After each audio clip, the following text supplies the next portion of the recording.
Are we saved? Surely we're saved now, right? No nagging mantis noises. This is great. Press M on your keyboard, dude. Jeez. Are we saved? Please tell me we're saved. Am I talking to myself?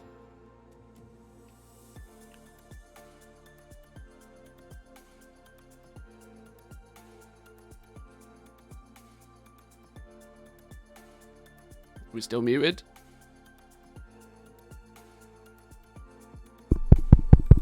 Is this thing on? Fuck.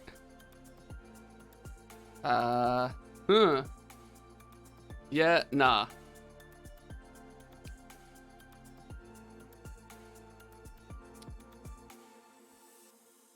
Are we muted? I can't. Oh, what a dog shit way to start the stream. Yes, you're still muted. Great.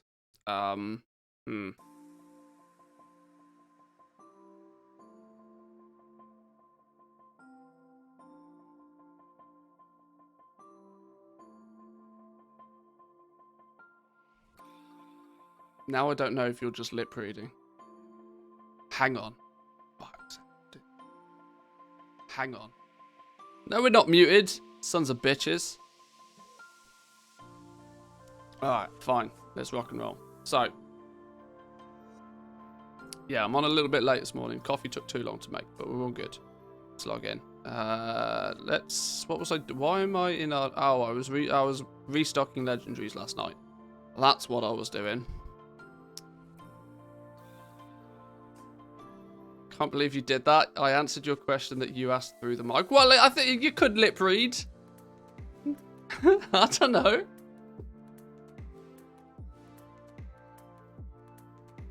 You might have some secret talent that I don't know about. No, we're all good. Plus, it's early. I have no caffeine running through my system. All forms of, like, critical thinking is not activated yet.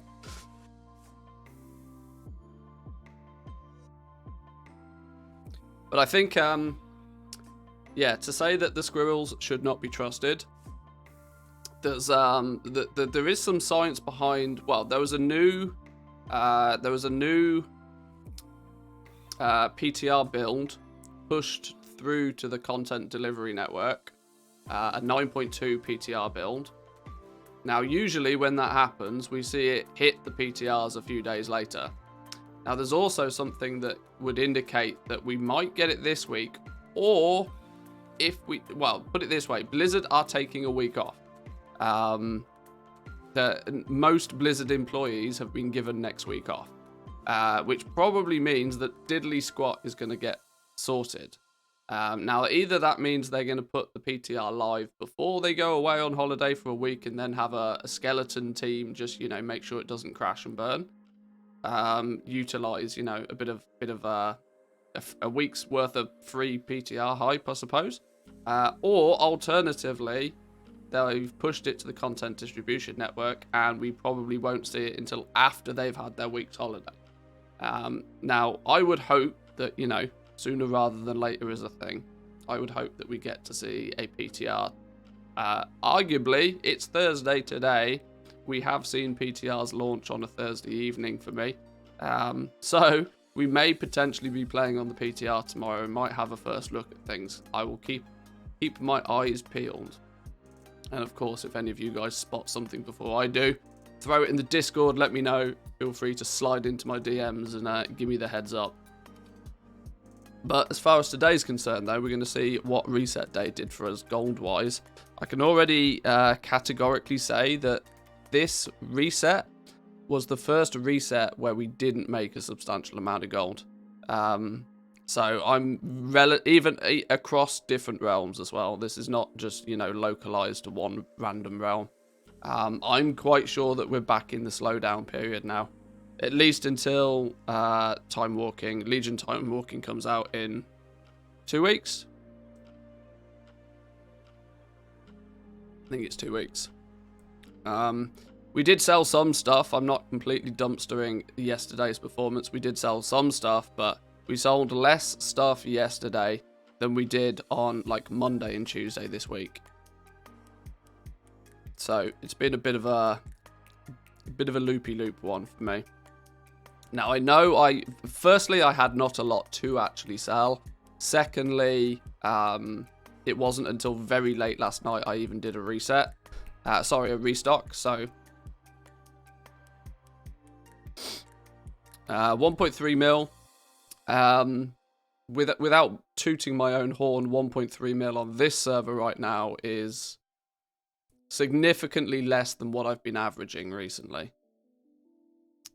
But equally, I can't argue 1.3 mil is definitely nice to have, but it's not the 4 or 5 mil that I would have expected from a reset day on this server. So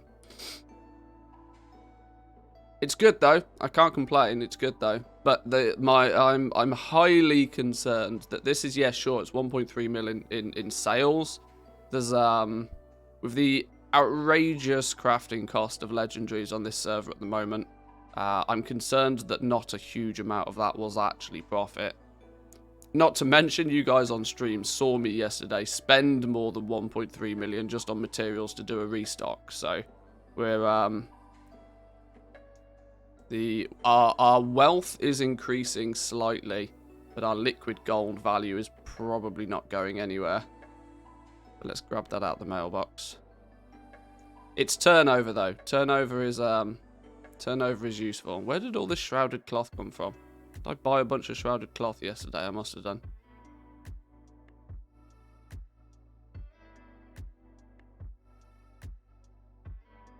Handful of high price sales, but that's been about it. Yeah, it seems to be very sporadic, the sales now. The only reason I'm consistently doing sales is because I've angled myself into a position to be nearly one of the only people crafting and selling legendaries on this realm consistently. There are definitely other people crafting and selling legendaries, but they're dipping into like they're crafting a few tailoring pieces, or they're making a couple of leatherworking items. They're not big name players. They don't have the full catalog to be able to craft and sell. Which means I get to hoover up a lot of... There's a couple of people focusing on the meta stuff, and I just get to sort of hoover up everything that's not meta. Just because I can craft it. Let's send all of this... What am I doing? Pressing the wrong buttons, that's what I'm doing. Send all of this over to my tailor, because I don't need it. I actually have a feeling that this might have come back. That's an I don't know what's going on with that. We probably got auctions expiring. We probably need to do a restock. Our liquid gold value, it seems to have actually gone down. Yeah, we did. We were up at the dizzy heights of nearly 36 yesterday. Came down as low as 33. So yeah, we must have spent close to 3 million gold on materials yesterday. 1.3 mil in sales. That's an indication to me that we've, although we are now a little bit more stocked. I did a restock yesterday. I was like, fuck it, I don't care what it costs. I just would rather have something to sell than not have anything to sell at all, even if I make skinny margins on it. So I did a bit of a restock utilizing materials that were available.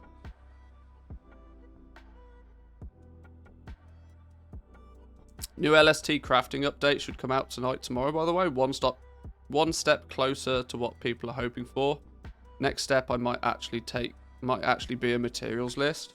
Dude, if you could just put a materials list, that would be so good. Just collect all of these. These are all of the materials needed. It doesn't even need to be that technical. Just like a grand total materials needed to complete this list. And people can then still, hover over the tooltip for an item and then be like, right, well, I've got 1,300 of these. How many more do I need? Just that simplistic side of stuff would be beautiful, especially considering the LST, knows the sensible way of crafting things, in terms of using a vestige to make a rank 4, for example. That's a really, really big advantage that LST has over, native TSM. Because it really annoys me that Trade School Master still hasn't put out an update to take that into consideration. It's like, well, either you do support optional reagents or you don't, TSM. Come on. It's a simple, do the maths on 2 items and pick the smaller one. It really shouldn't take that long to fix, but I don't know. You can indeed hover over the tooltip or just use the default UI. The default UI shows you how many you have. It shows you how many you have on your own character, though, doesn't it? It doesn't track, alts. But obviously, if there's not many items that's shared. It's only really, what would it be, like arboreal shards, shadow ghast ingots. That's about it, though, really, isn't it? Yeah. Includes what you have in the bank, and correctly too. That's true, actually. Yeah, that's where the default UI does have a leg up. Yeah, you're right. Yeah. This is why I kind of don't... I've gone to a process where I try my hardest on my alts to not have any materials in the regular bank area. I will either keep them in the reagent bank, and if their reagent bank is full, then they stay in the mailbox. Simply because TSM's item tracking of the bank is terrible. I don't think it's TSM's fault, but either way, it's it's not reliable.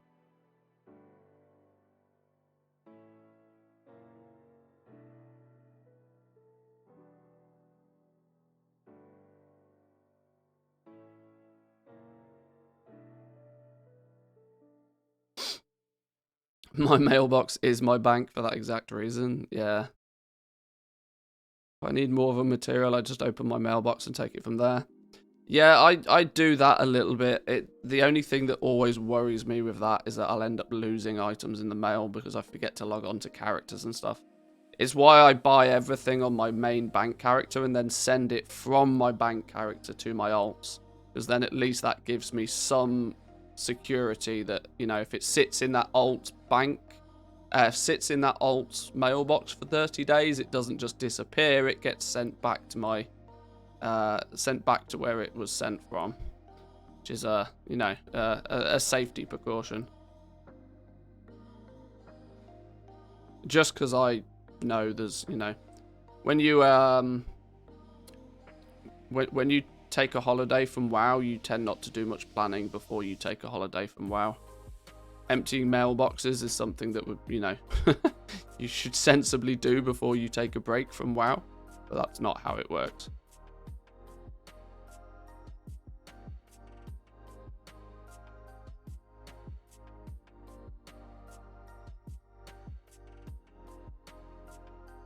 Cancelling a lot here. Oh, I know why we're cancelling a lot. We're cancelling a lot because I'm still choosing to post all of my inventory on the auction house.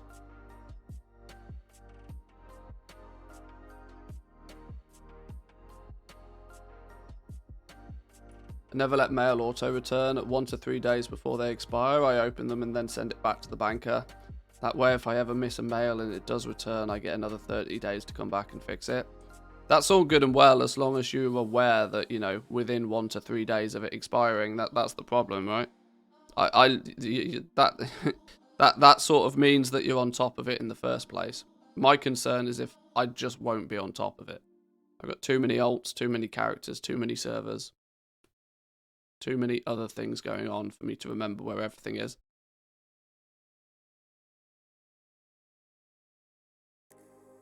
But we'll get these cancelled off nice and quickly this morning.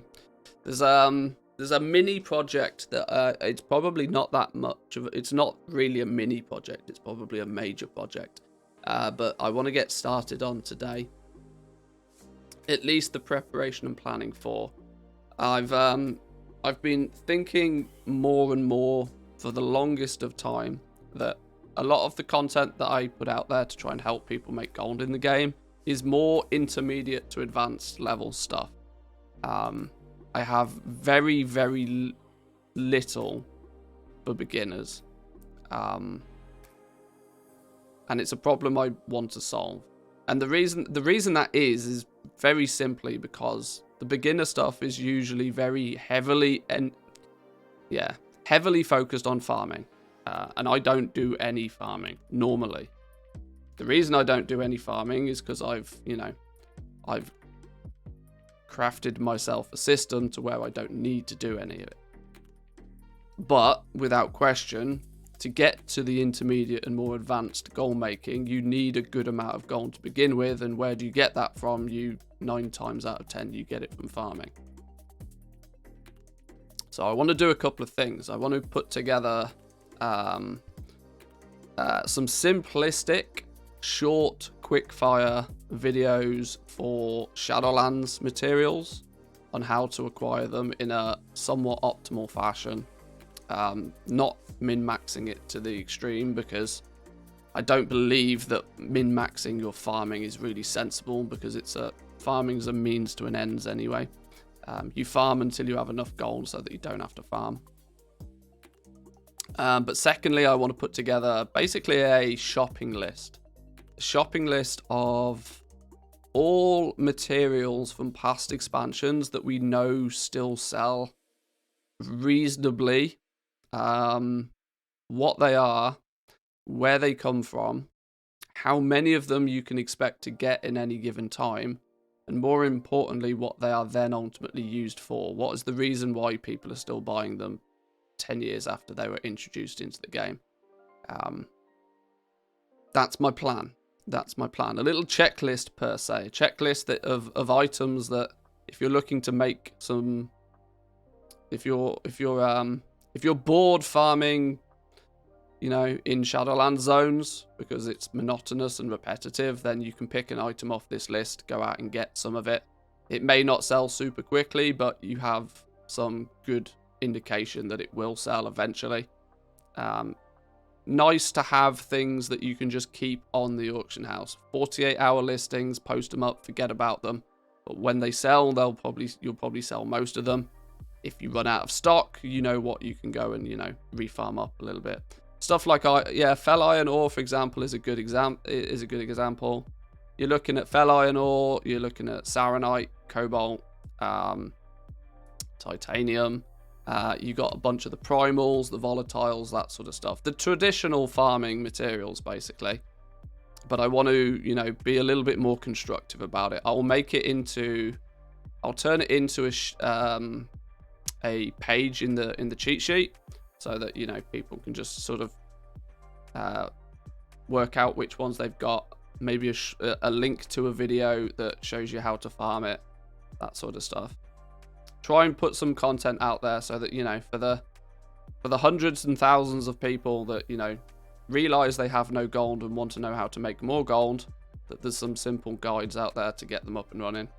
I know there's lots of other content creators that offer that, but I would like to be able to offer that myself. So then I can offer the full package. I can say, right, well, do a bunch of this until you've made a sizable amount of gold, and then when you've got that sizable amount of gold, then you can switch up to doing this, and you don't need to worry about the farming anymore. Unless, of course, you want to. How are you doing, Zan? Welcome in. Good morning to you. Yeah, gigabit is my baby, man. We do take super fast internet for granted, I think. Or at least I do now. I've had it for a while. This is also proving to be a bit of a problem for me and my wife. As we currently live close enough to the main city that we can get, gigabit internet. And yeah, if we wish to move somewhere slightly further out from the main city, our options for internet just nosedive. And doing what I do without super fast internet is not fun. so it's it becomes a problem. We have looked at multiple houses of which I've basically put a big red cross through the house purely because there's no access to good internet, regardless of how nice the house is. American internet sucks, giant PP. Yeah, they still have bandwidth limitations. What is that? What do you mean you have to pay for your internet by the byte? No.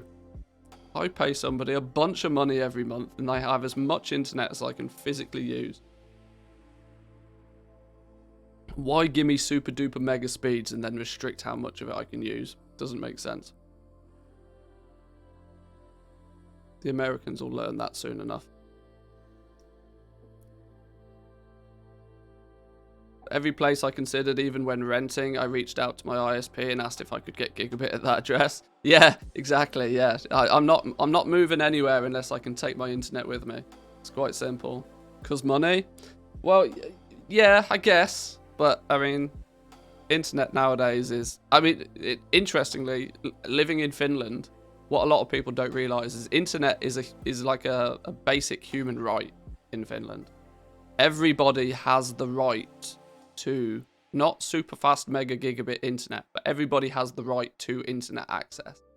And so it's borderline law in Finland that any new house or any new property that's built has to have access to at least some basic internet, and for free as well.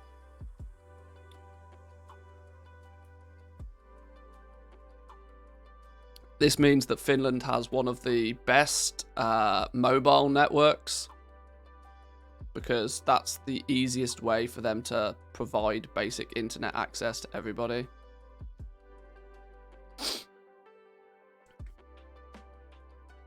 The alerts still don't seem to work, do they? I'll have to fix that. Dial-up is free. Yeah, you get a mouse on a piece of string. Yeah, a tin can.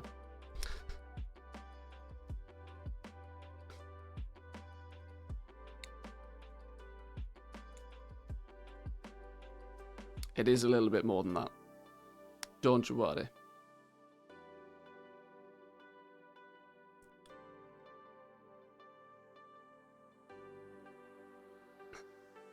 Just a smaller E.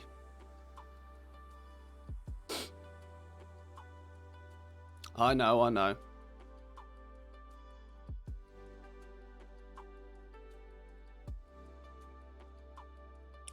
That's a good one though, Zan. There's an option. There's a cracking option. That's an absolutely fantastic option.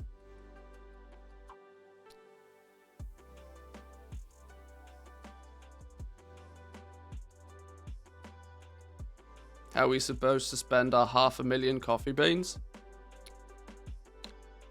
I don't know. Honest answer, I don't know.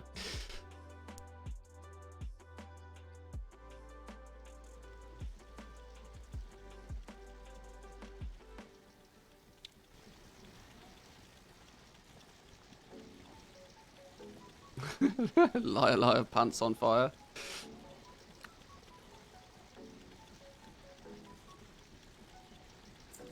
We are not deleting my pet collection.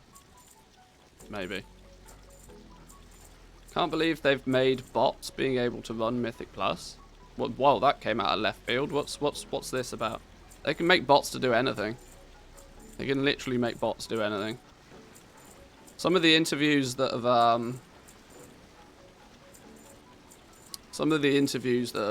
been done with members of the botting community per se, one thing they said that is very, very predominant use of bots is the boosting community, as they will have rotation bots. They're still primarily in control of the character, but their rotation is just 100% automized. That it does a 99%, you know, rotation just automatically, and it's so that they can maintain, you know, they could be boosting for 12 hours and be just as consistent, offer just as consistent a product in terms of the boost, like within the first hour of the day or the 12th hour of the day. Even top raiding guilds. But yeah, I believe it was yours and Jack's podcast that brought that to light a little bit. That might have been the one. I've heard a few interviews with bots. I assume it was that one. But it's, yeah, I mean, if they can make a bot run around and gather herbs, they can make a bot run through a dungeon. If anything, there's less outside annoyances with a dungeon. You know that, you know, once the bot's got a good route through the dungeon, it will work every time exactly the same way.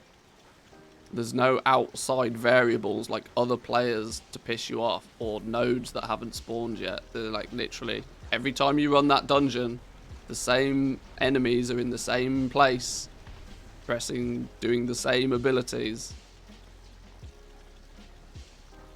Farming is easy to code. Botting in M+ is a good bit harder. Sure it is. But like I said, look at the amount of money that flows through the boosting community. Where there's money to be made, people will do it. Quite literally. Follow the paper trail. Or follow the money trail, more importantly.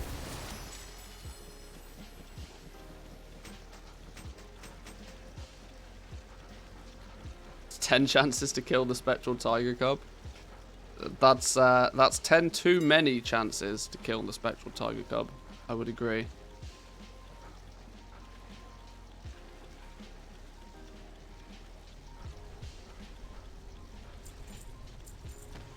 Right, let's get these things listed then. There's I did a little bit of a restock for tailoring and blacksmithing last night, but it does mean I'm still short on a few things. Oh no, maybe I did do a restock on leatherworking. Oh no, no, I definitely didn't. I'm definitely missing a bunch of stuff. I don't know. I've got a little bit of everything. Having a little bit of everything apart from jewel crafting. Oh my days, jewel crafting, I can't keep up with you, I'm sorry. Goddamn shadow ghast ingots, man.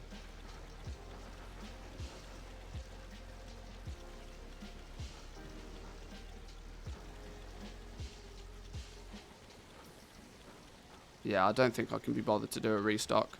We've got nearly 10 million gold of legendaries to sell. We should maybe sell some of that before I bother making more. Unless prices have done a madness and unless it's unless there's cheap mats out there.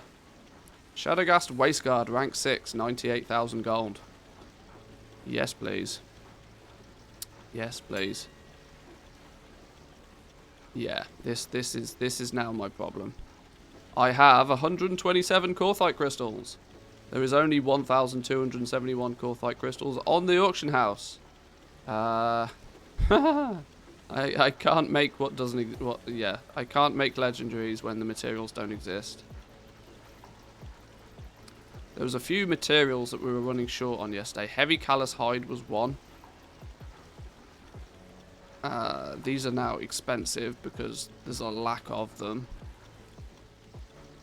Callus hide is down to sub 30, but not in any quantity at all. Yeah, okay, fair enough. There's no way I'm doing a restock. Screw that. Not happening. Not today. Maybe tomorrow.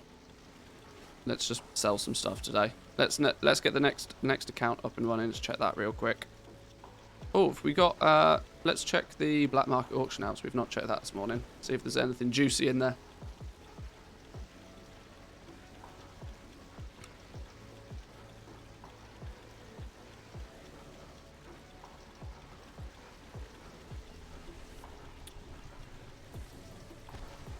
Are we assuming I've got 800 pets now?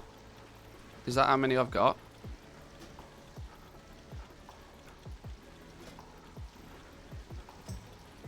Total pets 936. Where's the unique pets? How do I see the unique pets? Either way, 936. I think I've got 2 spectral tiger cubs though.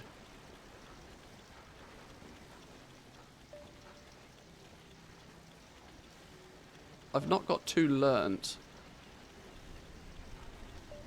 Part of me says I've got a second one of these. But if I have got a second one of these, where is it? I've got an alt that's got a bunch of pets. But I can't remember which alt it is. I'll find it one day. Anything juicy in here? 550,000 gold for a container. God damn. 577,000 min bid on a container. Tabard of Brilliance. What is this? Trading card game Tabard. 550,000 gold for that thing. That comes out of one of these. Over 1 million gold for Dreadnought Pauldrons? Do people pay that much money for tier 3 now? Oh my days. I need to make more gold. I'm not anywhere near rich enough to be paying these prices. This is ridiculous. How do people have so much goddamn gold that they can pay 1 million plus for a single piece of tier 3?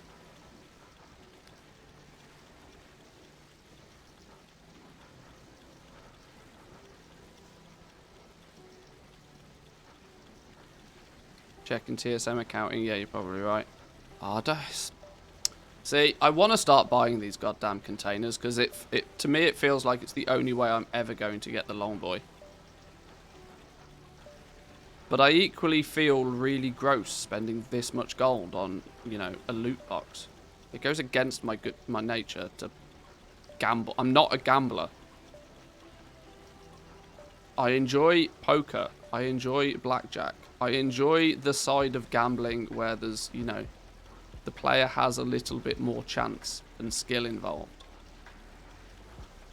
A loot box where I can waste so much gold with the greatest of chance of getting absolutely fuck all out of it.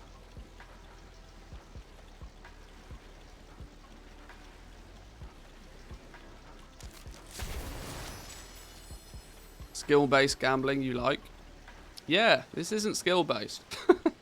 This is like press a button and cross your fingers. Even roulette, there's more skill than there is with these flipping things. I'm going to have to set an upper limit, though. Maybe I just limit... Oh, the black... Yeah, like a skill-based, like the lottery. Yeah, exactly. Yeah, if I pick those correct 6 numbers... If I mathematically choose the best 6 numbers, yeah. Maybe I just limit myself to buying one of these a week. And just pay whatever the fuck I need to.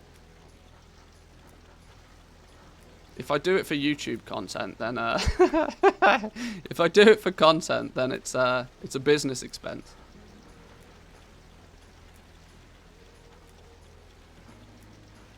Just write down the right numbers, duh. Yeah, exactly. The odds are not good on the boxes. Oh, I know the odds are not good on the boxes. The real question is, why would anybody pay for transmog in the first place? Hey, we have another a non-transmogger in chat. I agree. I agree. Okay, let's check the other realm.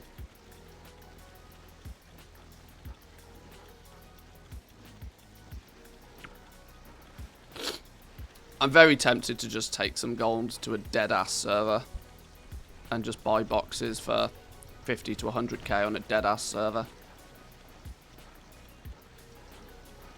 I'd agree as well, but I bought the Glorious set a long time ago when it was still crazy expensive.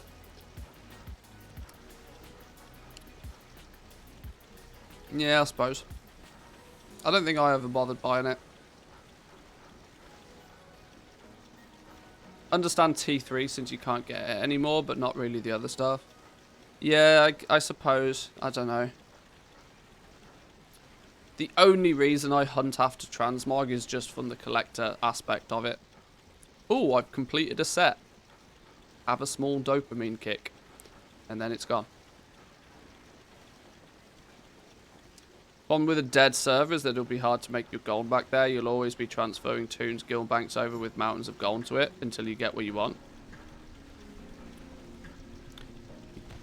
Yeah, but that becomes very worth doing. Like on the main servers where I have gold currently, rarely do these containers go for less than like 600,000-700,000 gold.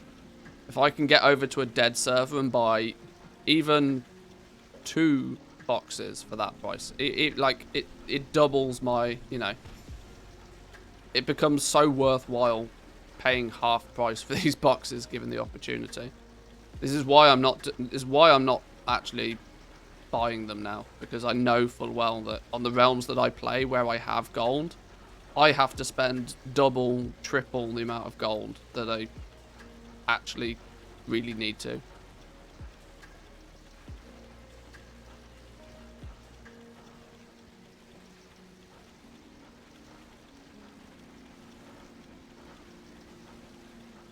Okay, nothing over here.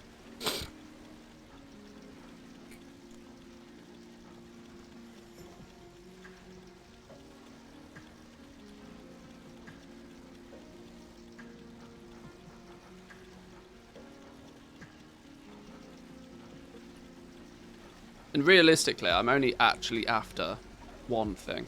Let's be real here. I'm only going to look at the black market auction house primarily for one thing. If something else pops up that takes my interest, maybe. But realistically, it's one thing. We all know what that one thing is. Gold makers just want one thing. And it's green and it has a long neck.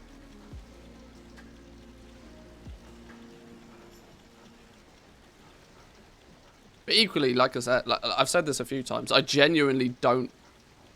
I almost don't want to get the Brutosaur. Because for me at least, it's that shiny carrot at the end of the stick that's almost unobtainable.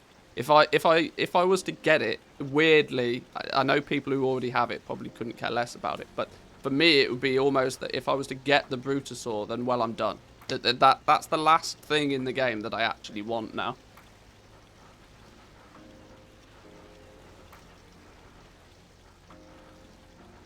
It does kind of concern me that if I was to get it, I'd just be like, well, whatever. Now I'm done.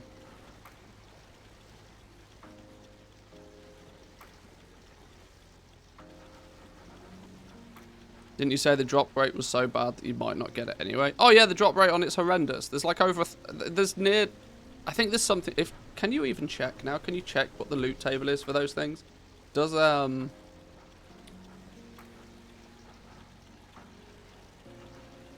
unclaimed black market container.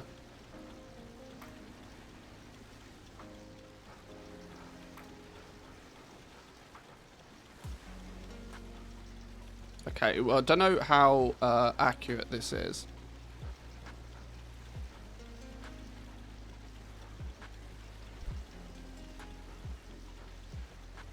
Sold on the black market auction house. I don't know how accurate this is. See, this is only showing like 200 items in them, when there's definitely more than that.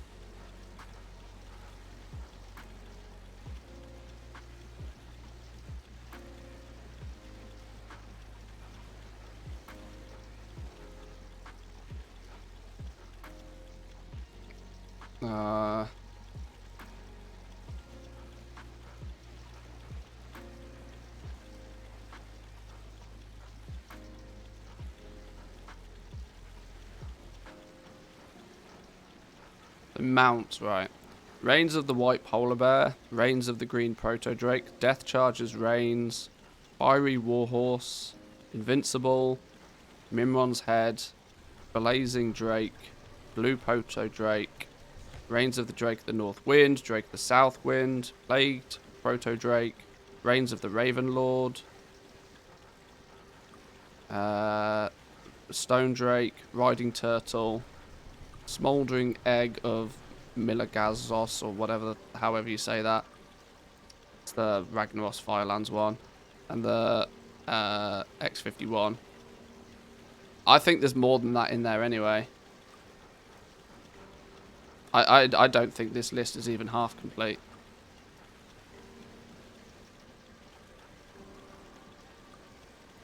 Mimrons would be cool. Although, arguably, if I really wanted Mimrons, I could probably just farm all day for it. Invincible is the same. If I really wanted it, I could just farm for it. Death Charger's Reigns. Do I have Death Charger's Reigns? I might have that one. I don't know. Does it actually say the long boy's there? Well, the problem is for me is I don't think this list is even remotely close to complete. I don't think it's even remotely close to complete.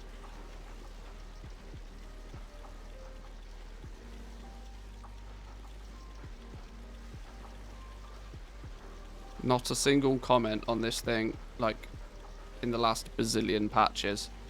Okay.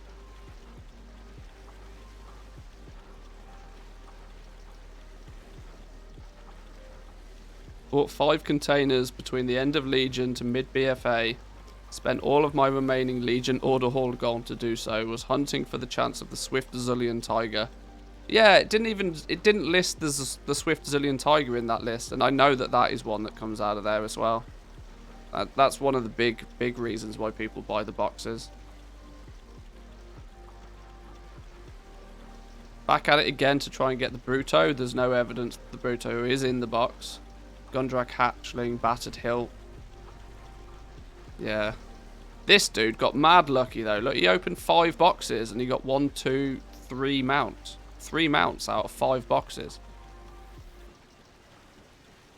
Hate the fact that I didn't farm ZG back in Wrath. Still to this day, one of my favourite mounts is that Tiger.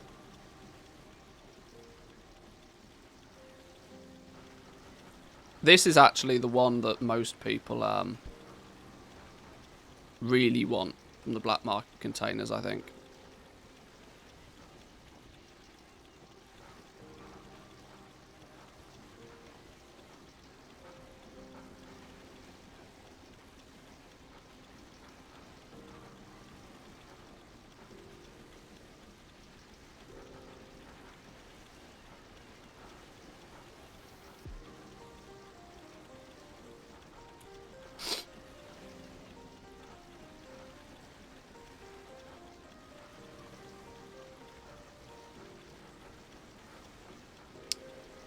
Yeah, I'm not sure what to do with those containers in the long boy.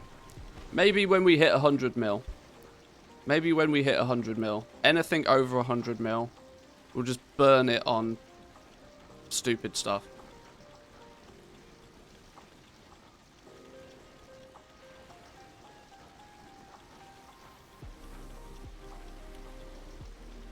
I don't know.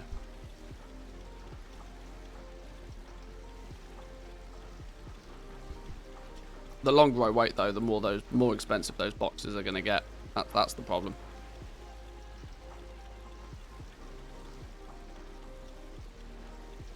Do you like the new rat mount? What's his name? It's not Squeakers, is it? Sarge. Sarge is cool. I like him. Can't fly, but he's all good. I want the new snail, though. 9.2, it's going to be all about getting the snail. I don't care how you have to do it. I want that snail.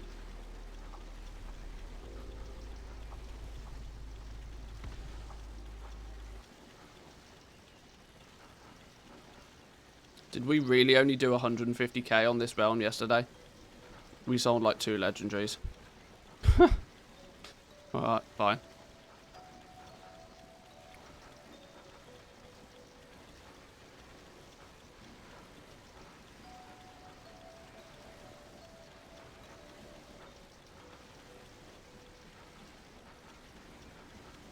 Didn't sell a single Lego yesterday on Storm Scale after 8 reposts. Oh god.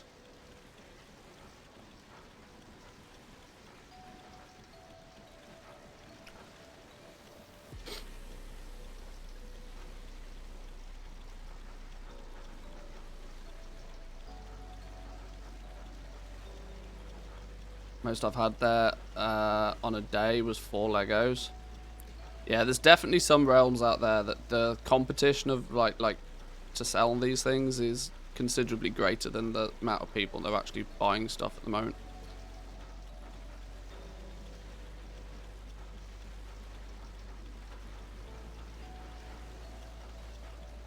The main reason I want to sort of, you know, put together some more beginner focused farming content is quite simply because A, I need to do it myself. If I'm to get up and running efficiently on Draenor, I need an injection of gold myself.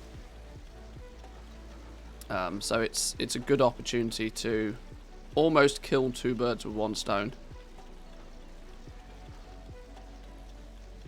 Because I would quite like to get Draenor sort of up and running before 9.2 goes live. And the thing is, I also know is that as soon as we get the PTR for patch 9.2, I will probably live on the PTR, assuming that there's actually some stuff to do on it.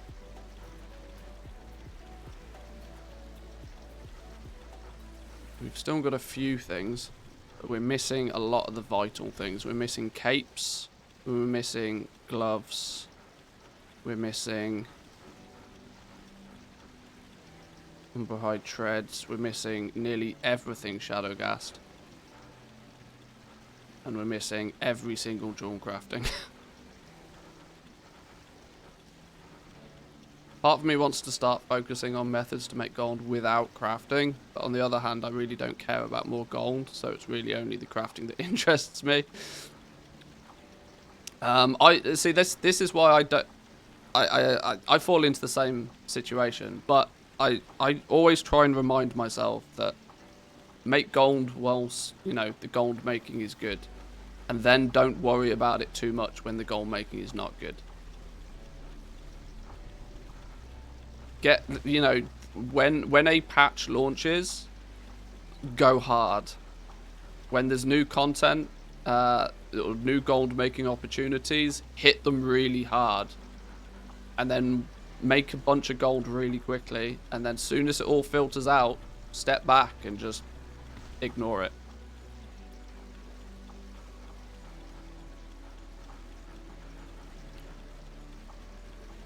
Each to their own, of course, but if I have to log on to a character to send out missions, that's already not worth it anymore for me. Well, I know that you have a slightly, I don't want to say negative, but I know that you dislike the mission table from a fundamental level. But it is true to say that if you get the mission tables up and running there, you know, it's basically like free money.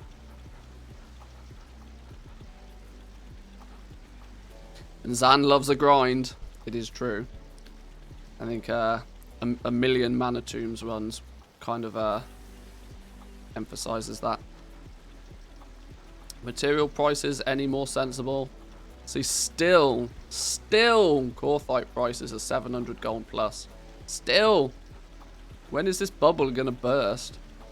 This bubble will burst when people keep buying legendaries and then struggle to sell them, and then have no reason to recraft them again.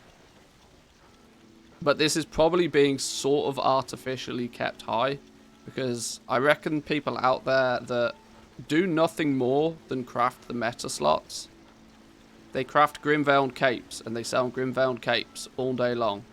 They're probably more than happy to buy these 700 gold Corthite crystals, because, you know, they're actually still making profit on them. I could really do with fixing jewel crafting on this server, actually. I have nothing available for jewel crafting. It's kind of a bit of a waste. Although Elysium ore is available, but it's quite expensive. What's Leystrite in comparison? Well, Leystrite is 7 gold a piece. Elysium ore is, in any given quantity, 100 gold a piece. 11,000 Elysium ore, 91 gold a piece unit price.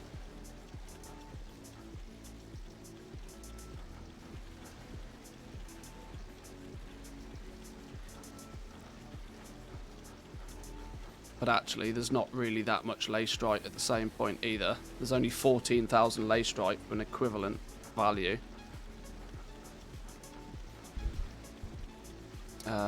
Saying that though,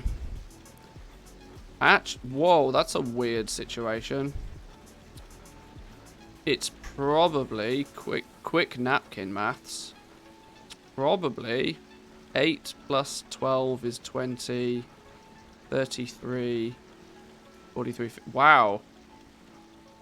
It's actually, for jewel crafting on this realm right now, you are in a better position by prospecting all 4 of the zone-specific ores to get your essences than you are Elithium or Leystrite. That rarely happens. My days. That rarely happens. It's nearly always more effective if you need all essences to prospect Leystrite or Elithium.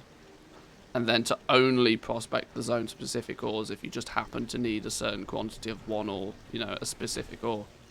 Very rarely does this happen, that you're actually best off just prospecting zone ores. Damn.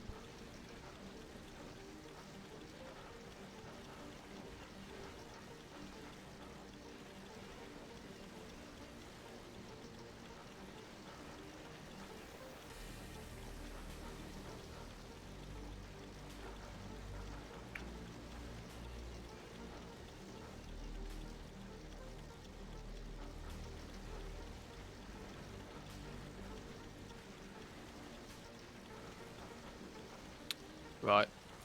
Let's leave that there then. I'm just going to log this one out. I genuinely don't care that much for this realm at the moment. Let's though move on to Draenor. Let's start doing some bits and pieces. Ooh, bank characters. Sold something.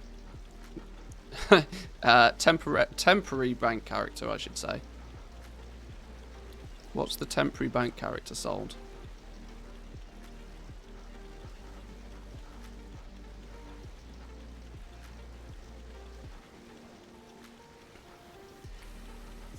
I might have to start doing the campaign on a couple of these characters if we want tier 5 and 6 legendaries, but it's not really a huge priority considering we can't even craft, you know, ranks 2s, 3s or 4s yet, so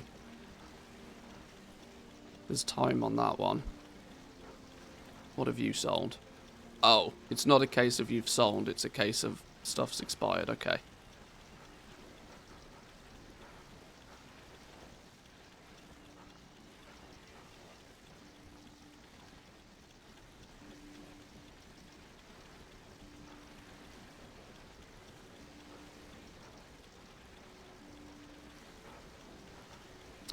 This account, we can turn off sound effects in the background.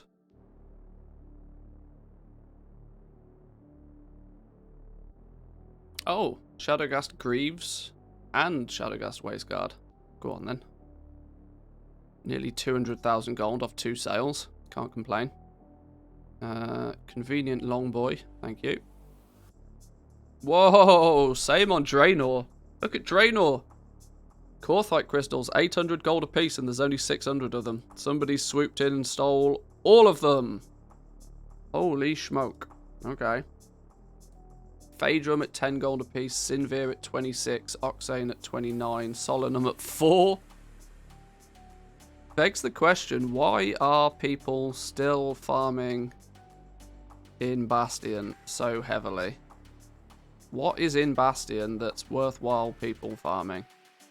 Or is it that people are botting in Bastion? Vigil's Torch, Death Blossom, and Solanum ore, all now less than 10 gold apiece. Sorry, Rising Glory. Rising Glory 26. But even Rising Glory by itself, like...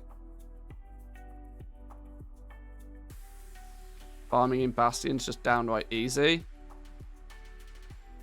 But flying, man. Flying.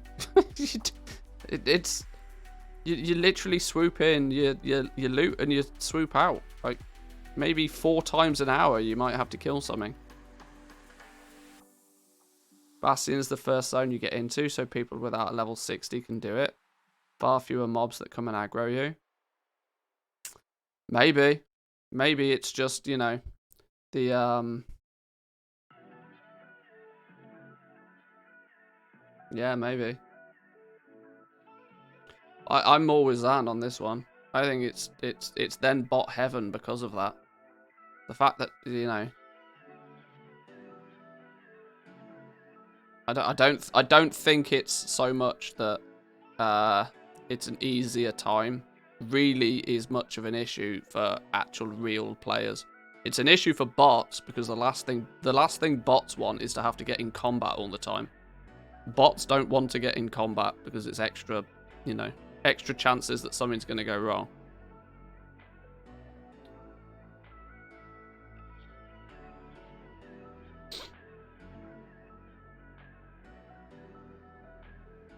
Marrow Root and Oxanor.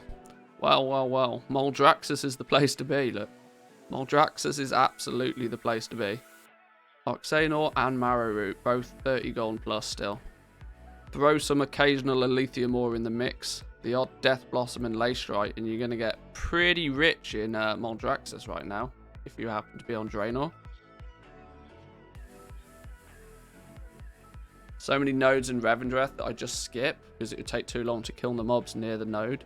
But that's true. Yeah, I'm aware of a fair few of those actually.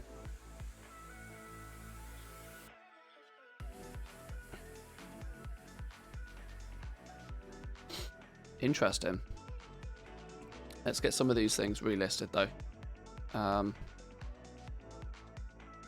I use TSM for this? Have I set this up TSM? Oh, I have, look. Check me out. Good old Patreon profile coming in clutch, look.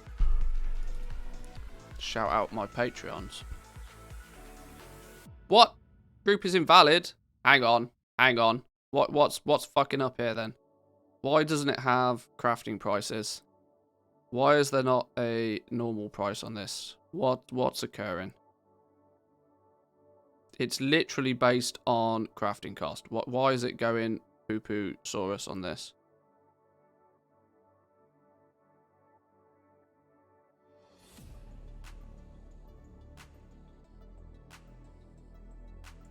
Why does it not have a crafting cost?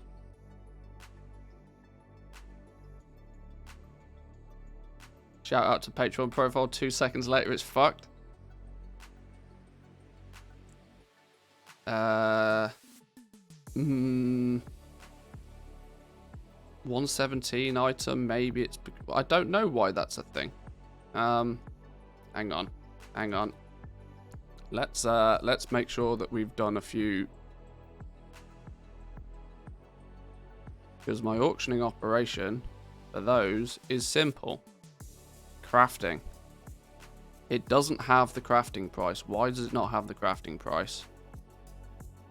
Oh, I bet I've never actually opened that profession with TSM. Because this is just shit that I made whilst leveling the professions. That's probably why. Please hold. Easy fix. Easy fix.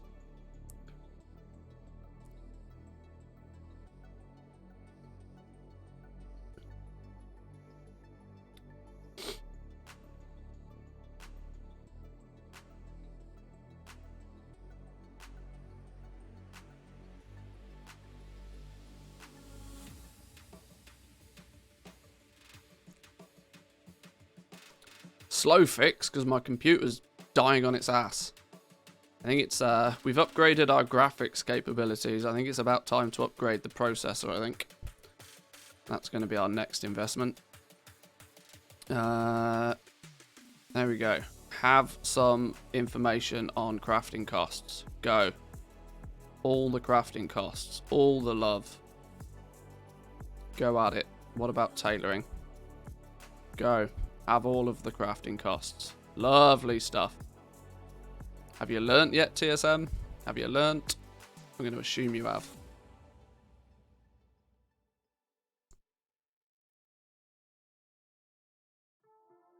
Let's do the same on the other two professions.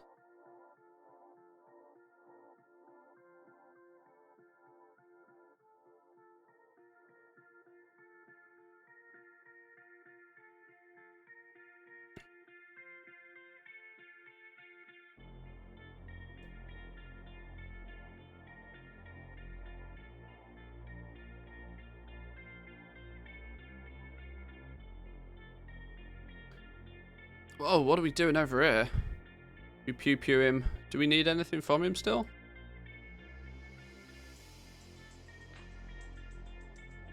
Is it worth killing him real quick? I can't remember if we still need anything off him. I don't know. Might as well kill him real quick. As we're here. Hello.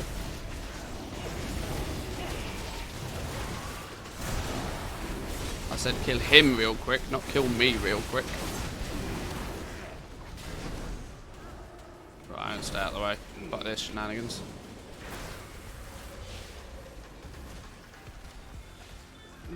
I'm gonna hide behind this rock like a real tank.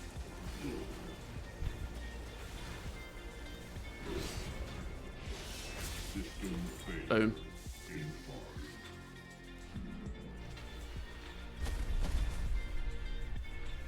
Why was I even on this? Oh, it was checking professions, wasn't I? God, stupid squirrels. Always distracted me.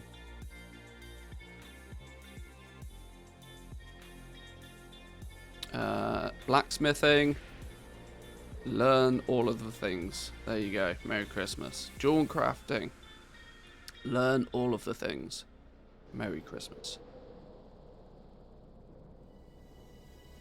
There we go. We are up to a grand total of nearly 40,000 gold on Draenor now. We're rich. We're rich. That's going to be probably injected straight into some Crafter's Mark gear, I would imagine, of some profession that I've not decided which one I'm going to focus on yet first.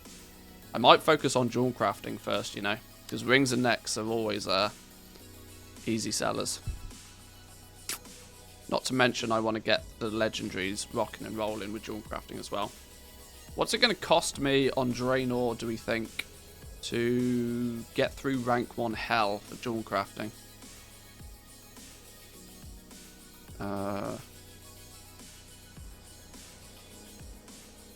10k crafting cost, it seems to think, or TSM seems to indicate 10k crafting cost. I don't think that's quite true. Essence of Rebirth, the cheapest way to get Essence of Rebirth apparently is Leystrite.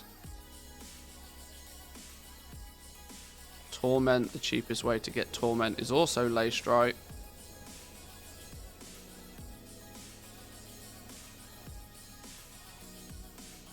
And then, of course, the outrageous amounts of Arboreal Shards.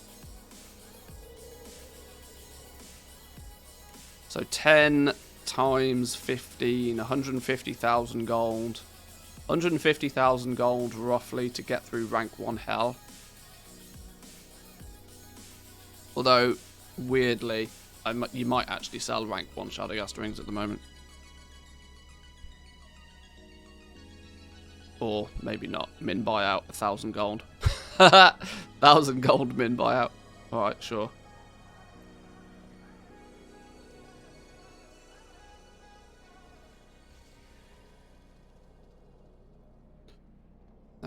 Right, well, I guess as we're on this character, we should probably chip away at Crafter's Mark stuff. Let's go do a quick Korthia sweep on this dude. We should probably go and get... Oh, we've got our replenish the reservoir that we've completed and forgot to turn in. Oh, that's stupid of me. That's real stupid of me. Alright then, I guess we just go straight to Korthia.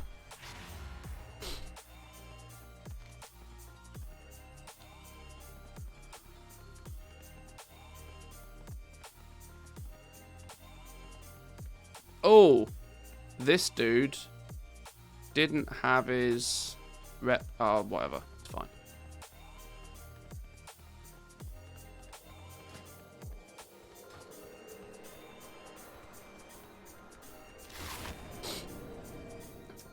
Anybody know a good Netflix series to kind of pay little attention to whilst farming? I mean, if you're paying little attention to it, just pick whatever. I don't know. I don't watch telly. My attention is yours, small walker.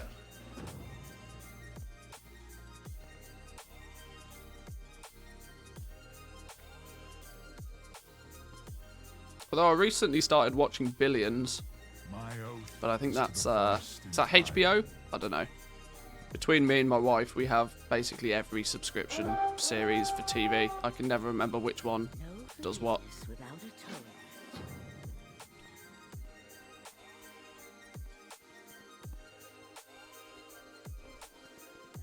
Tell Netflix to play random. Yeah. Could you imagine if you could do that on YouTube? Play me a random video. Go.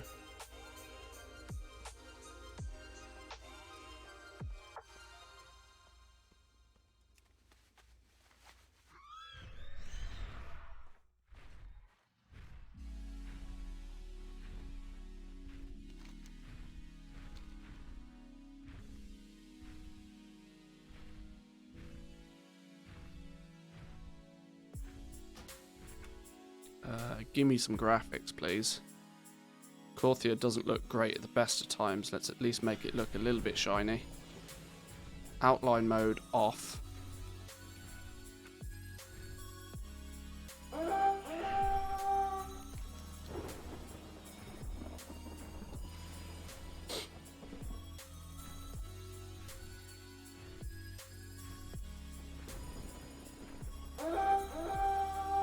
Forgotten Feather? What the hell is that? Oh, is that... Oh, that's the one that's over there. It's the one... It's the toy. I don't collect that because it's a toy. Once you got it once, you got it once. Oh, this stupid tree. You know what? I will not be sad to see the back of this tree. Oh my god. I want to get my New World lumberjacking on the go and just chop this bitch down. Oh my days.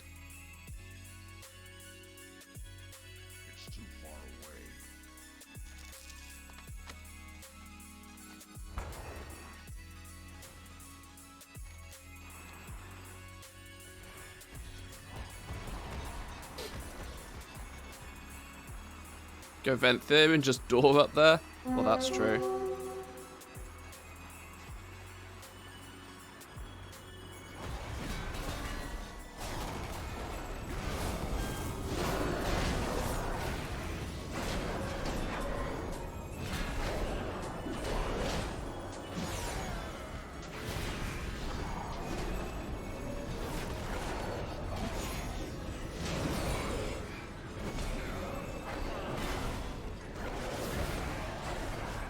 Whoa, don't be bringing your scratty mobs into my consecration, you bitch. Did I waste so much time killing those that the mushroom despawned? Great, excellent. Love you, Blizzard. Thanks for that. Absolutely incredible, that. Actually genius. Let's go get the mushroom up this way.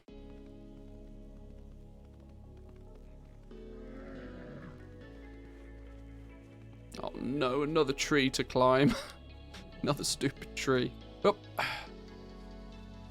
Cows were not meant to climb trees. It's a fact. If cows were meant to climb trees, they wouldn't have been given hooves.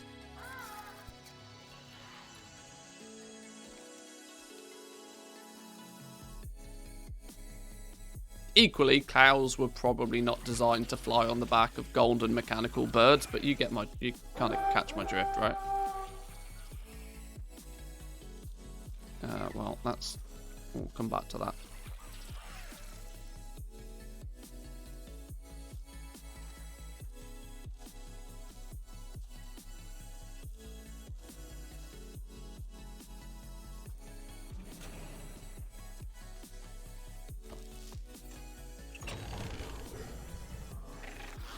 Hello? Combat?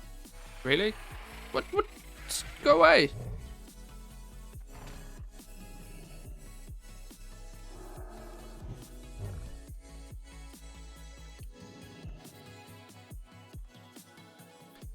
Goats climb trees and mountains. They have hooves. Yeah, they're also goats. They're just weird things to begin with. It's like, get some fat on you, Jesus. Goat is just like a weird, skinny sheep. I don't like goats. Something weird about them. Always giving me the heebie-jeebies.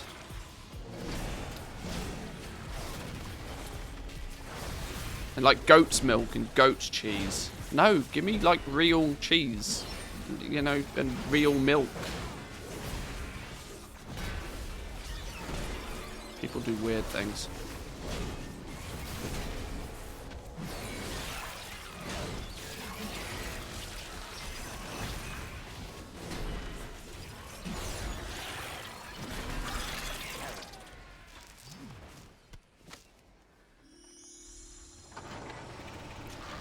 If the milk don't say moo, you don't want it. Yeah, that's pretty good rule to live by.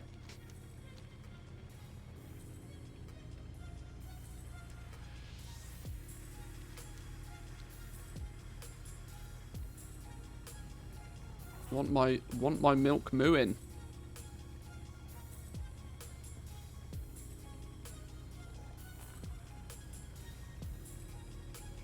What's the only I can't remember the joke, I'll butcher it. I had a milk joke, but it's terrible.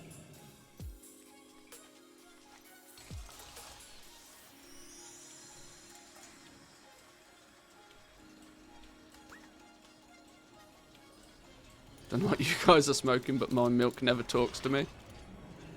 Hey, before I've had my coffee in the morning, weird things happen.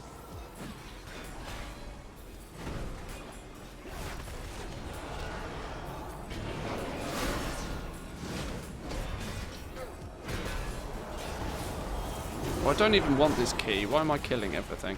Oh, I don't know. Fine. It's not morning anymore. You're right, it's not actually. It's morning in my brain.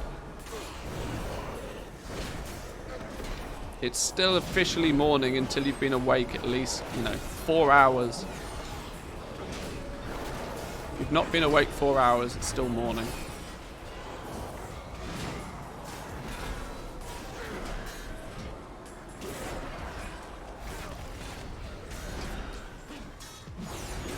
It's a real alcoholic thing to say, but, it's always 5 PM somewhere.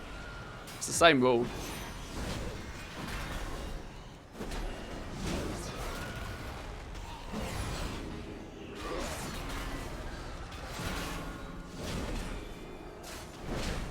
Oh, I enjoy the luxury of not dying, but at the same time, I do wish that I did a little bit more DPS.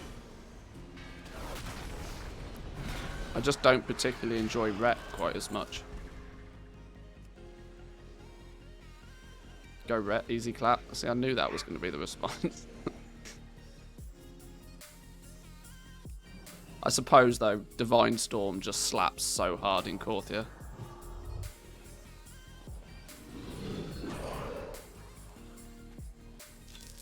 Yay! Korthite Crystal. There's 800 gold. Don't mind if I do.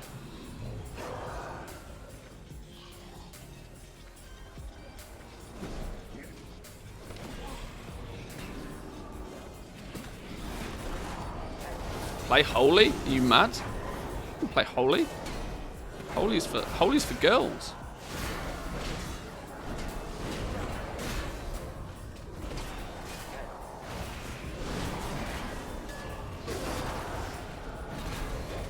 You not seen the size of this fat cow butt?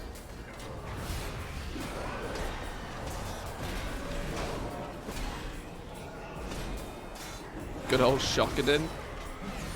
Yeah, I suppose.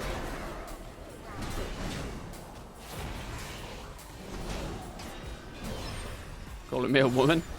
Hey, you can call yourself whatever you want, Zan. It's 2021. You can identify as a goat if you wish. I ain't stopping you.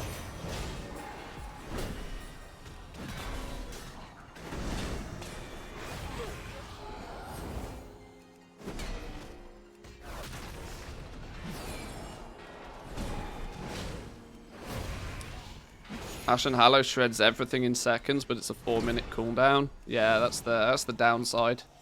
It's good to go zerg zerg, but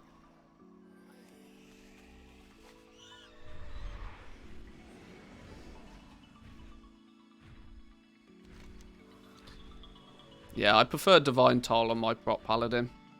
It's good to just, and things die. It's fun. I mean, I'm severely under-geared, let's not forget. So, it's kind of my own problem. What are we doing over here? Oh, razor wing claws or something. These dudes. Haha, tagged. Tagged and bagged.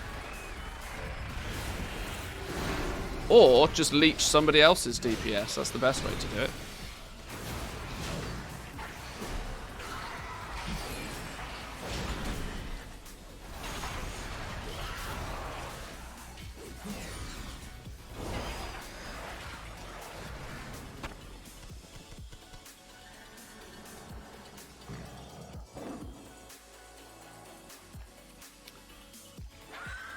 Holy Paladin's also pretty crazy. Paladins used to have a problem if the whole group was dying. Now you just press Divine Toll and keep DPSing. Just keep going.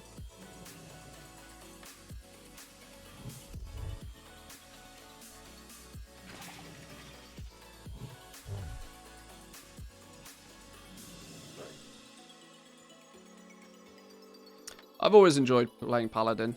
Paladin's a class that I've actually mained a Paladin a few times over the years.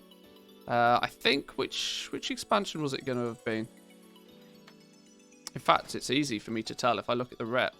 Oh, obviously not this character. Sorry, my main Paladin. Can't remember. I think it was Mr. Pandaria. I mained a Paladin. There was a expansion once upon a time that I didn't play Hunter. And I think it was because I was playing Paladin.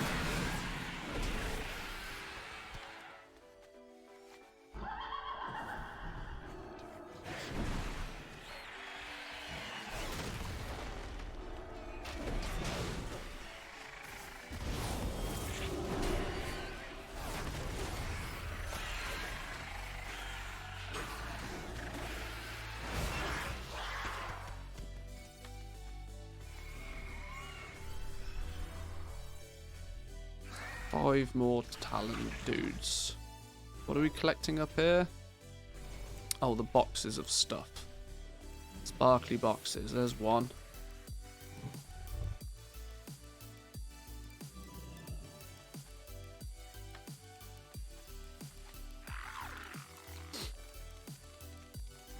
Started making goal making main switch to Druid. I mean, it makes sense though, right? I mean, you see so many gold makers end up using Druids.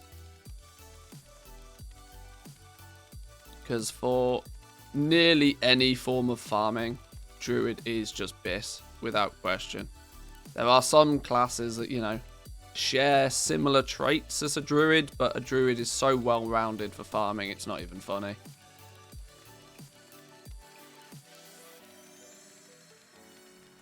You know, instant flight form, the option for specs so that you never get dazed, you know, Moonglade portal. Is it Moonglade? I can't remember. The portal thingy that gets you gives you reset on dungeons super fast. There's so many little bonuses to a Druid that it's just. I mean, Boomkins and their dot-based skills, instant cast dots. There's so many reasons why a Druid just works incredibly well for farming. So, if it's a character that you're going to be playing a lot because you're trying to make gold as well, it kind of makes sense to have a geared Druid. It will make your life much easier. That's why you see Boomkins kicking about all over the place.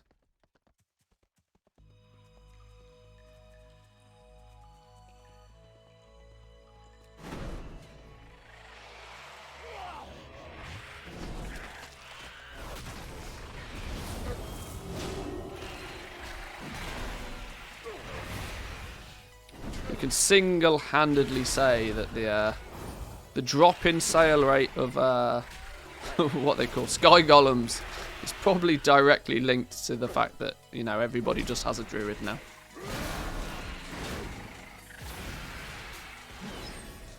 Frustration for me is I don't particularly like playing a Druid. I've never really, none of the specs, you know, none of them really do it for me. I've never really had much fun playing a Druid. Maybe it's because I've never learned how to play them properly, I don't know. But either way, it's I've never really had much fun on a druid personally.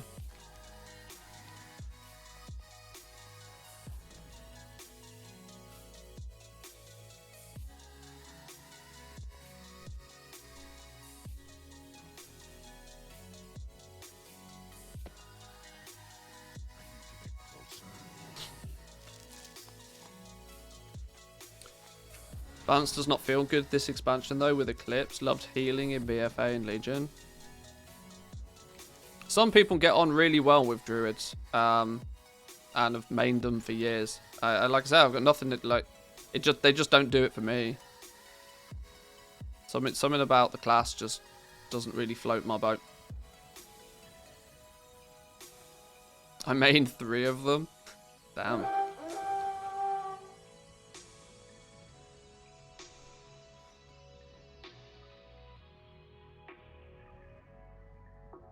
Poor Feral. Feral does get the does get the raw end of the stick, doesn't it? Poor Drew. Poor Feral. Have we got enough of these things? Where have they gone? These divine chip things. No, not that one. Is it these? 12. 13. Damn, we're not going to have enough.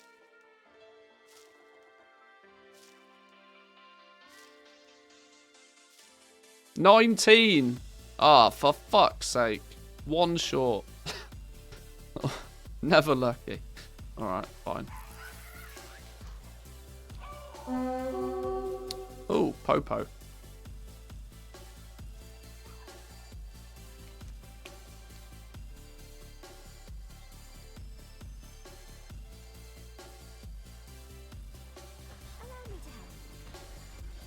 Welcome, friend. Yes? Toodaloo? Used to play Feral in Cataclysm.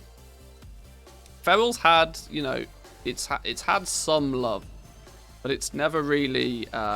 It's had more, you know, it's had more bad times than it's had good times. As poor old Feral.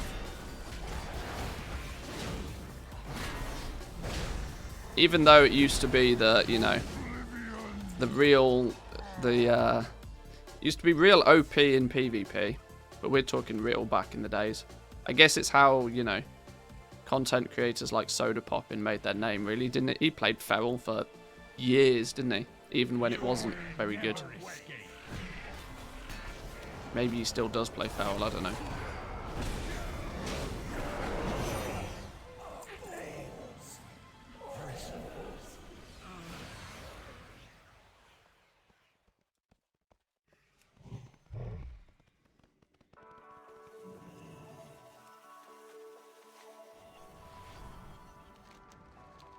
God, Popo, you're so slow.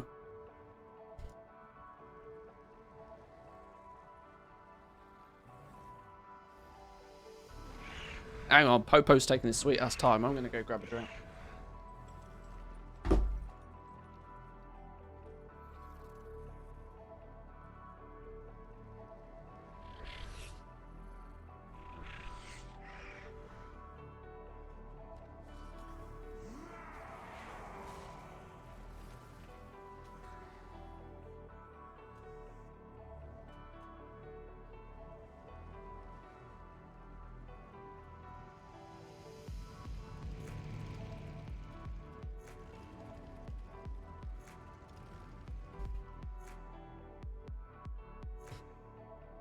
Where'd he go? Come back. Got him. Oh, what? Oh, no. We've got all the things going on.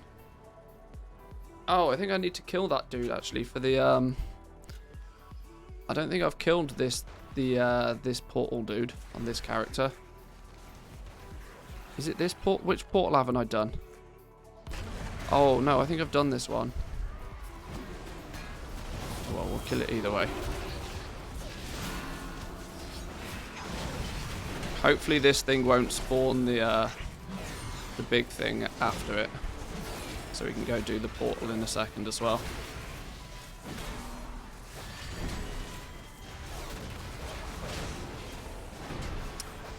How are you doing, Crunchy? Welcome in. Good to see you this morning. tag it, go portal. The one in the portal won't die anywhere near as quick as this thing. It's fine.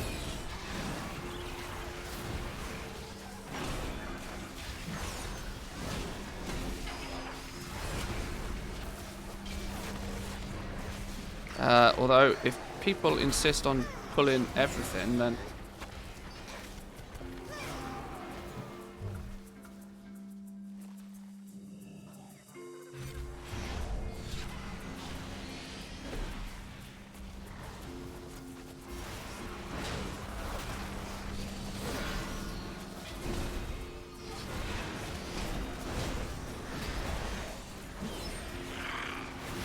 is the quest item in here?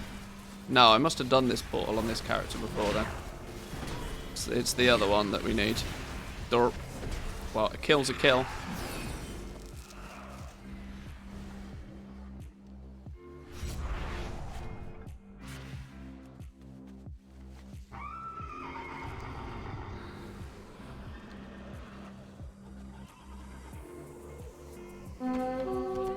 Oh, consumption.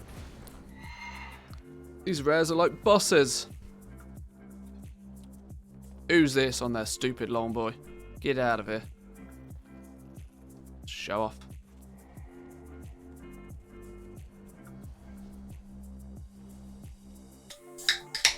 Right, who's going to be the moron that pulls this thing before it gets chonkus? There's always one.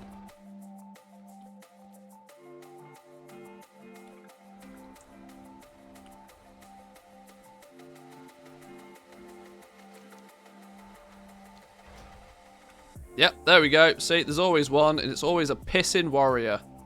What a donkey. No, come here. Come here.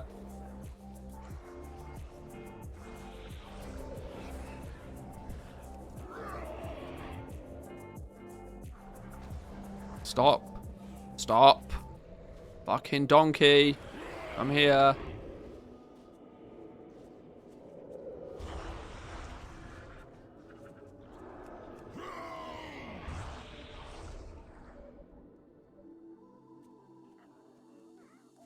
What you have against donkeys? I don't actually have anything against donkeys. I've got more against goats, I think. I think we found out today that I have more against goats than I do donkeys. Once I had to reset consumption with my pet taunt. Yeah. Luckily it's a paladin. I can do it without, you know.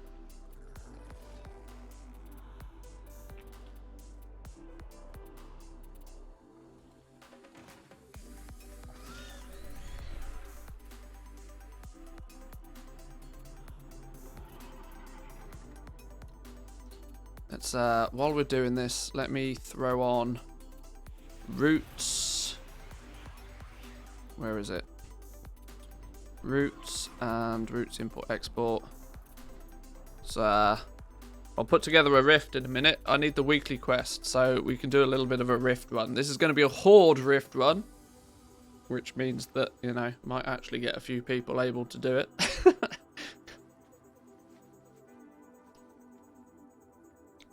Boo. We'll have chance for an alliance one at some point. Who's this? What's going on here? With your crazy language. Right, there we go. Right, what's he at? 39. Can't consumption. Get chonkus.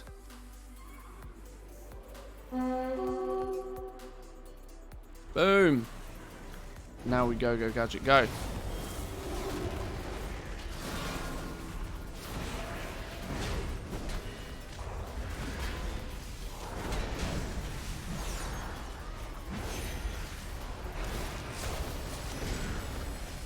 Does anybody know if BFA flying still requires the Pathfinder achievement?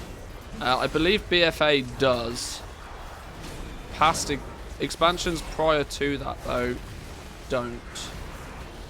Is the way that it is currently, I believe, but I'm not 100%.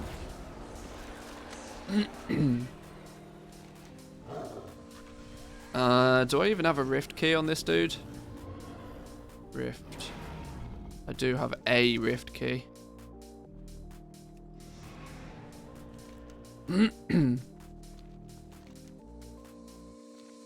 Let's put together a quick Rift run then, boys and girls. Anybody that is on EU and EU Horde and haven't completed your Lost research for the week, main character, alt, whatever the case may be, we'll put together a quick Rift run. We'll go get, not only we'll get this banged out, but secondly, we will also then gather up a whole bunch of catalogue research points. We've been doing this for a few days on the stream. Let me put a group together.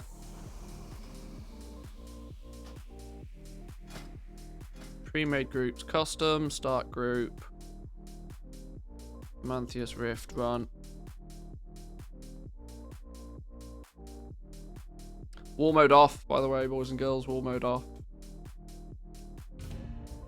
Sign up if you wish. Sign up if you wish. Need 5. We can take 5 people, so the first 4 of you can jump in.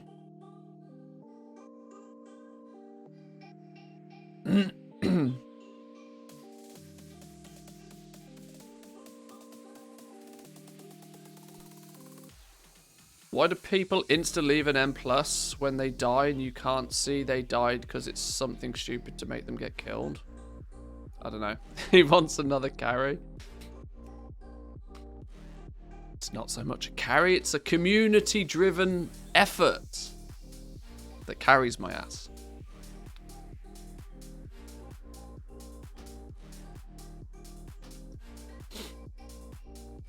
Room for 3 more. Come get your Lost research done for the week. We'll get all 25 in one go. And we'll get a whole bunch of catalogued research points, which in turn will get you the Archivist Codex rep for all of your juicy conduits, gear upgrades, and good stuff. This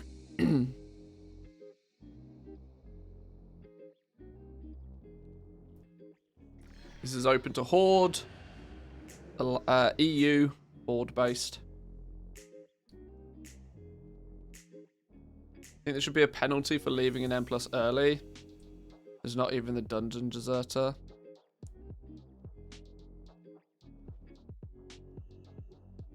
Yeah, things of that nature. I mean, Preach, for example, did a series a long while ago where he looked at Mythic Plus from a pugging perspective and said it was one of the most painful things he's ever done. Declined invite? Why'd you sign up, bitch? I mean, welcome in. Come play, come have fun.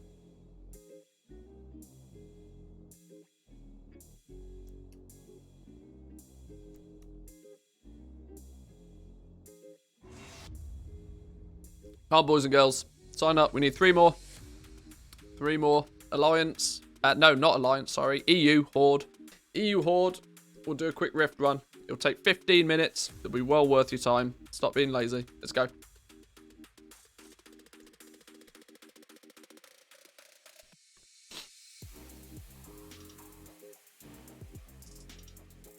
Did an M+ where the healer died before the first boss and he just insta-leaved? Yeah, this is why I don't do this sort of that sort of content. Whoa! Who had all of the pets? What's going on there? It's a multi-boxer. Multi-boxing still real, apparently. Oh, Russian healer? Sure. Haha. I wonder if these guys are going to actually stick about. We'll see.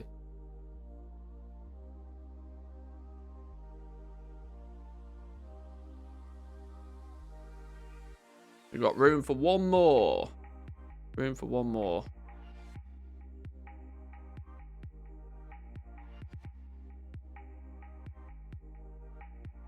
There we go. 247 priest.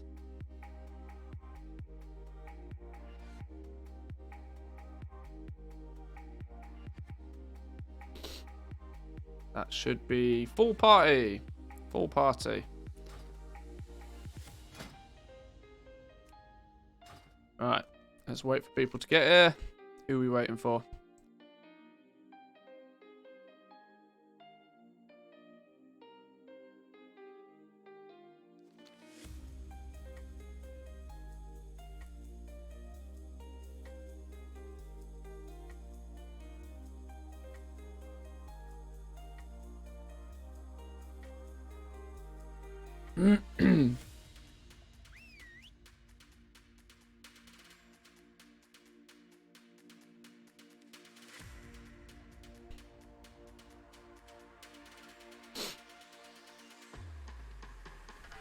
Right, waiting on druids. Where's the druid? Oh, he's nearly here. All good, all good.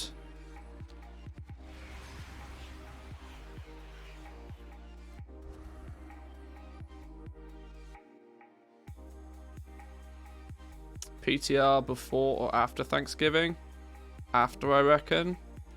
Well, there was a new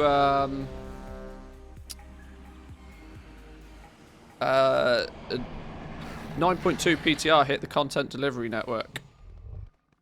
So there's a good chance that it will go live in the next, day or so.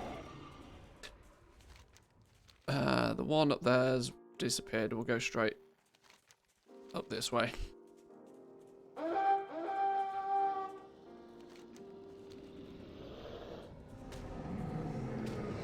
Right, hopefully we can kill a whole bunch of these things. Get ourselves... We might get tier 4 on this dude today. If we're lucky.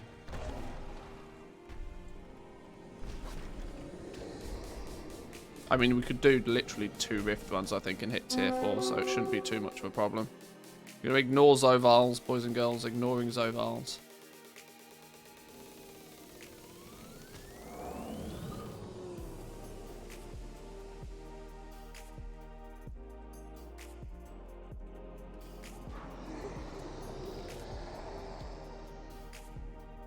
There he is.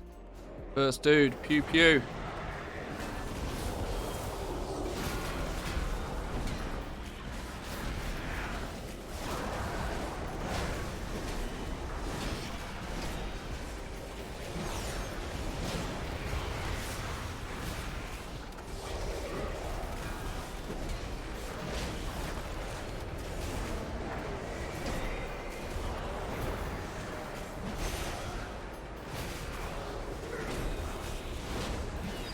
Good, even with my pathetic gear, we should be alright. We should be good, even with pathetic gear.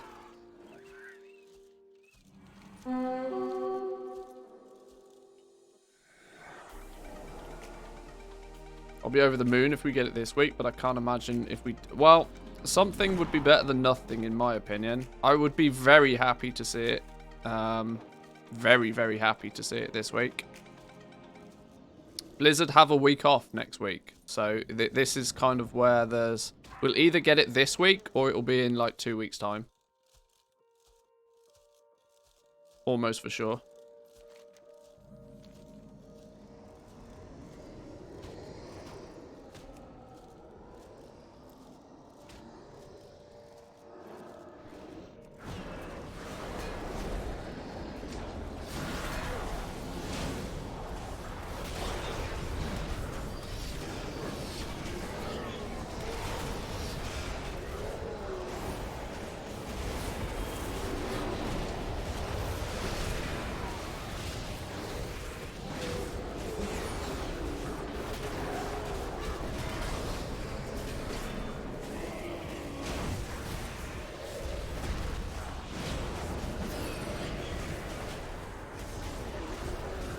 I'm doing a terrible job of keeping aggro.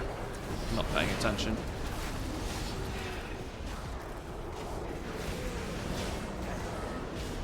Boom, down he goes. Nice. Into Perdition hold.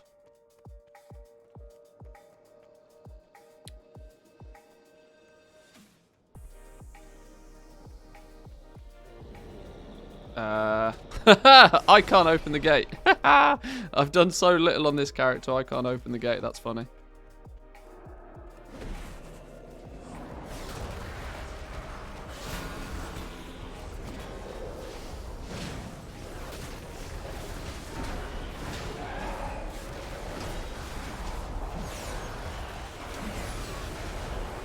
Yeah, interesting is I learnt this when I moved to Finland, that anybody that doesn't have English as their native language finds the word interesting to have many, many different uses when they learn English.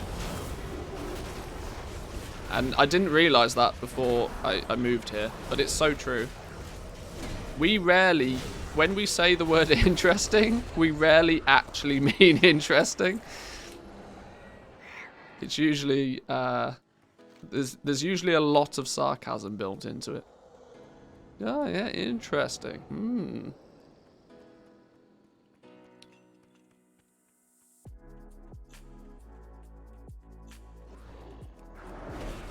Yes, interesting is turned into a word that has multiple meanings based on how and when you say it. Something that I was totally unaware of before it was pointed out to me by, you know, non-native English speakers.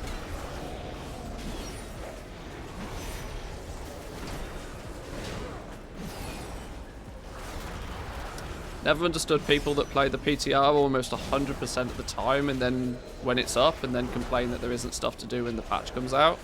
Like, no shit, Sherlock, you've played it before. Well, I kind of, well, myself and other content creators have good reason to be doing it. But yes, it's, this was the thing for me about Shadowlands. Like, 9.0 patch felt so long for me, because I'd been also playing the beta, you know, months before the game even came out. So I kind of had nearly like 6 months on 6 months head start on everybody. Which by the time the patch took 8 months, was out for 8 months, it was like, oh god. Luckily we spent so much of our time in the auction house to begin with, it didn't affect me too much, but damn, yeah. I kind of understand the thought process though. Yeah, if you live on the public test realm, and then you kind of, if I wasn't a content creator, I probably wouldn't spend much time, if any at all, on PTRs or betas or anything. Simply because I do feel that your own personal experience of the game is quite frequently worse off because you've played the PTR or the beta. Because you always see the worst aspect of the game, right? You're seeing things for the first time when the game is severely either undertuned, not finished. You're seeing quite literally the worst aspect of the game, and that becomes your first impression of it. And as we know, first impressions count. If your first impression of a new feature, a new zone, a new class, a new whatever, is a bad impression of it, then yeah, it's easy to fall into the habit of, you know, seeing the worst in it all the time.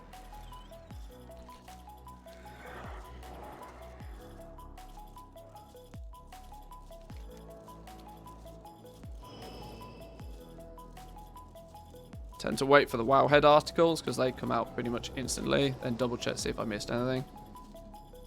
Yeah, Wowhead are pretty speedy nowadays. Cannot lie. They're pretty hot on getting the articles out as well.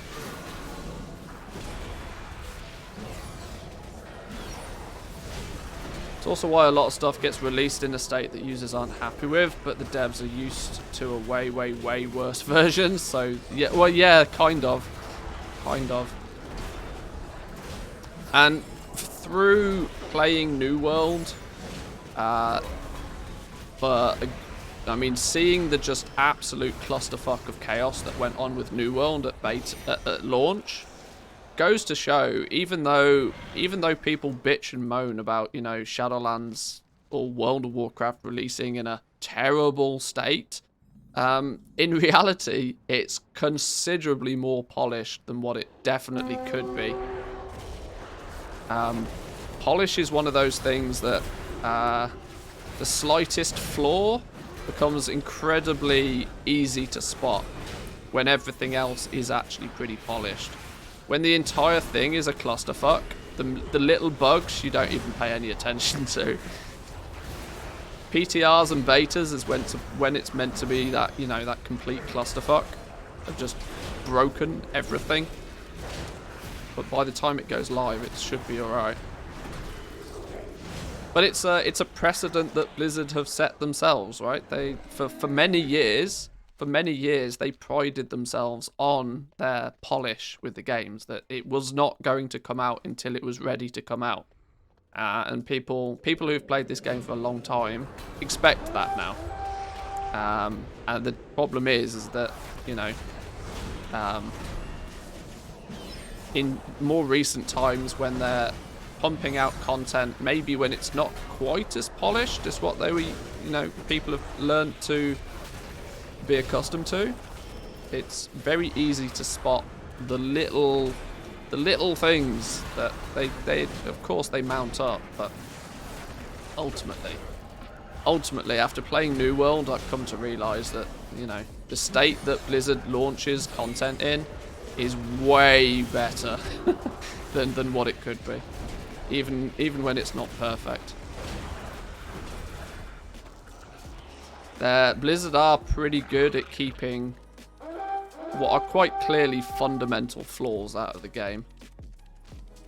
You very, very rarely see any issues of like dupes or bugs or any of that sort of stuff.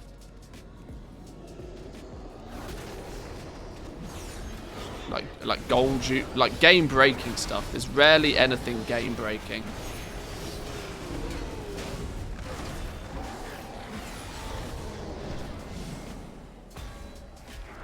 Oh, you managed to pull this one. Ah, sure. I was trying to get the chest, but sure, alright, fine.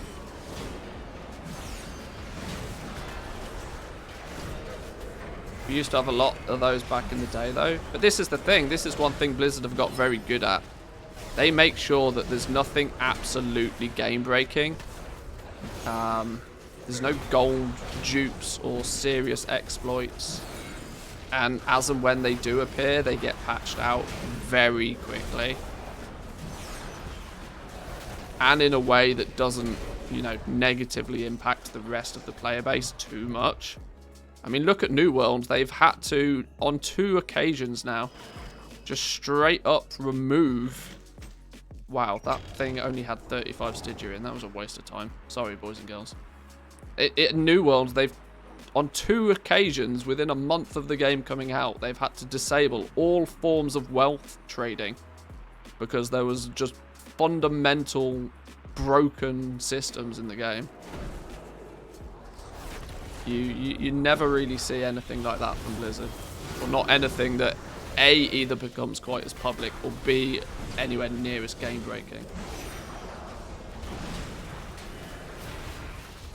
We've got 3 minutes left in this. We should have time to kill not only this one, but the 2 down below as well. So after this one, drop down to the one directly above us. But there's 2 on the lower level. If we can get them both, we'll kill them both.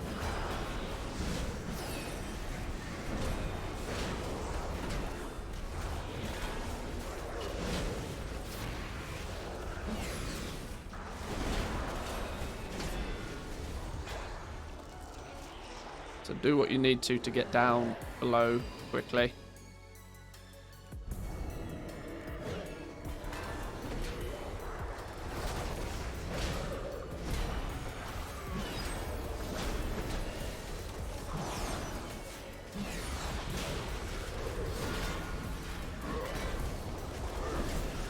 No one releases a finished product nowadays, and we as the players are responsible for such an attitude. I think it's the developers aren't completely to blame for this, nor are the publishers. I mean, definitely it's not aided I think the fact that, you know, alphas, betas, that sort of stuff are so much more visible nowadays. The hype train for a game is built very, very early on in the development of a game. Whereas previously, these games were entirely unheard of until they were almost ready to release. And it meant that publishers and game developers probably had much greater opportunity to, you know, delay a release or something along those lines. Nowadays, delaying a release of a game is almost unheard of. Not that it's unheard of, it's seriously frowned upon, because they've you know, the hype that's built up about a game, sometimes you can't afford to, yeah, sometimes you just straight up cannot afford to not release a game, because doing so will, you know, crush all of the hype that's been built on it already. I don't know where we're running to here. I'm just going to get out of this zone and then navigate my ass back. Thank you for the run, boys and girls. Appreciate it. I hope everybody got their weekly quest complete, and I hope you all got lots of catalogued research to turn in.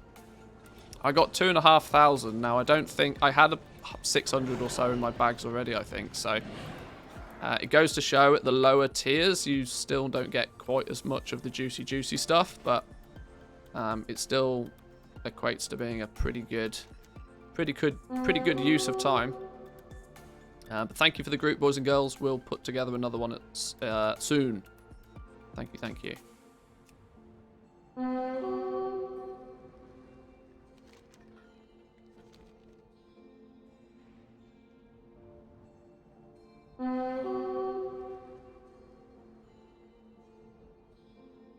Lots and lots of companies are delaying games. They're delaying games, but I mean, only in situations where they absolutely critically have to. Previously, before alphas and betas of games were so publicly visible, it was much easier for the developers to say, right, well, it's not ready for release yet, we'll delay it another couple of months. But now everybody's, you know, bashing at the door to get in and start playing. It's a lot more difficult for a publisher to make that decision to say, right, it's not good enough, we're going to have to delay it. They delayed New World for a month, don't forget, and it still ended up being an absolute clusterfuck. I would go as far as to say that, you know, New World probably should have had another 6 months of development time thrown at it before it had been released. But the hype train for the game was so massive that, you know, Amazon felt the need to. They didn't feel that they could justify delaying it more than that month that they did.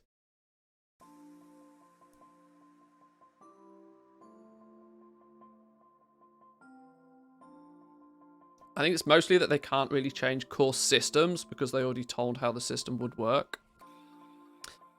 Yeah, this is the thing, right? It's very difficult. It's much ultimately it's much easier to change something if nobody knows about it. If everybody knows about it, it's far more difficult to change it. The last thing you want to do is put people off playing your game before they've even had access to play the game, you know? It's a weird one. All your transactions be profitable. The business side of it is more complex than it was once, put it that way. The wild hunt welcomes you. Our prey beware. And while I agree that, you know, games are released in a worse state than what they once were, without doubt. But there are sort of reasons to why that's done. And it's not all just because every publisher or game developer is just cash grabbing. There is more that goes behind it. We've not completed Shaping Fate yet. We could go kill the World Boss. We've got enough to just go kill the World Boss. Maybe I'll do that.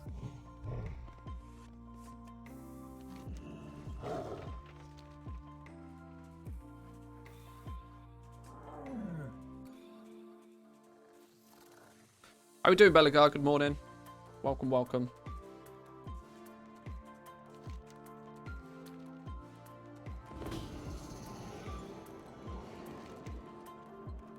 One day I'll do LFR and I'll get the portal up here. One day.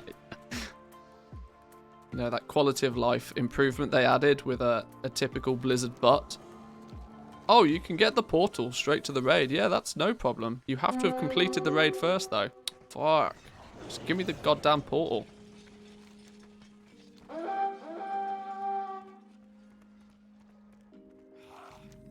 Blizzard butt strikes again.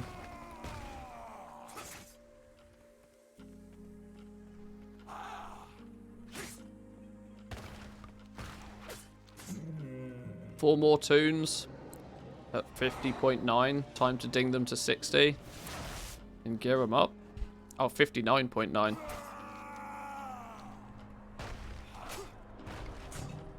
It's going to be a lot of 60s. It's going to be a lot of 60s.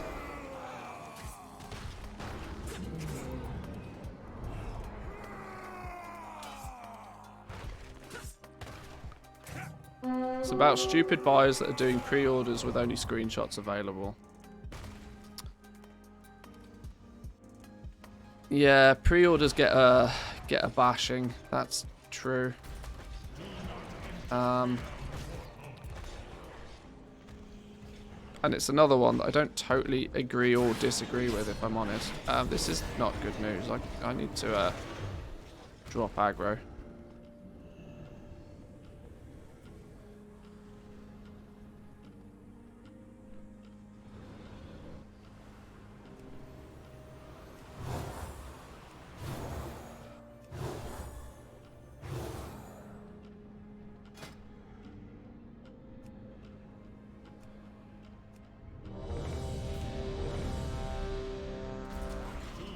Oh, he's half dead. Beautiful. Nothing better than turning up to find him half dead.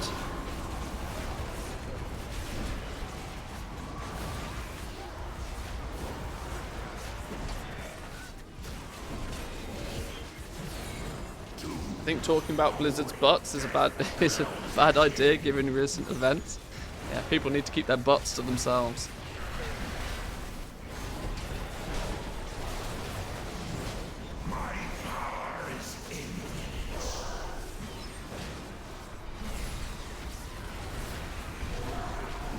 Right, do you think we're going to get loot off this dude once upon a time? I genuinely don't think I've ever got a piece of gear off this guy. This dude. However many times I've killed him. Whoa!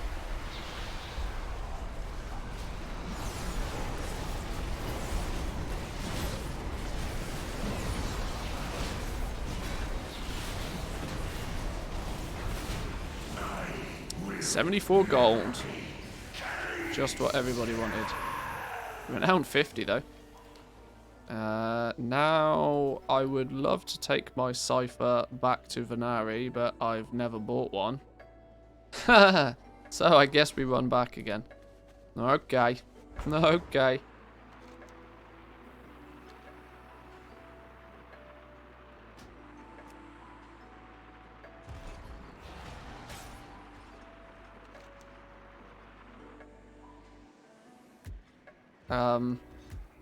Why is the quest still show on my map?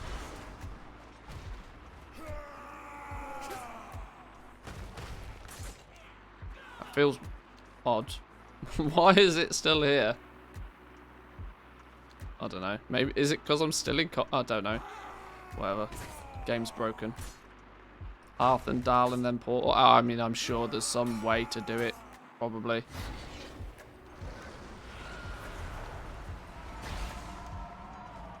Just run back, it's fine. Not wasting too much brain power on it.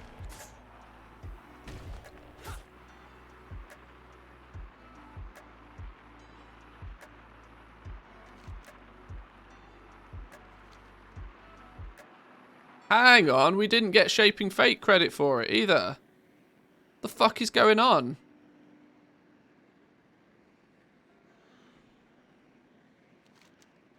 What? What?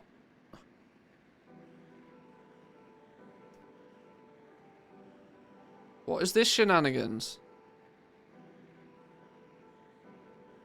You have to go back there, phase in and out of a group or something? Oh dear. Did you get the anima? I have no idea. Loot trade.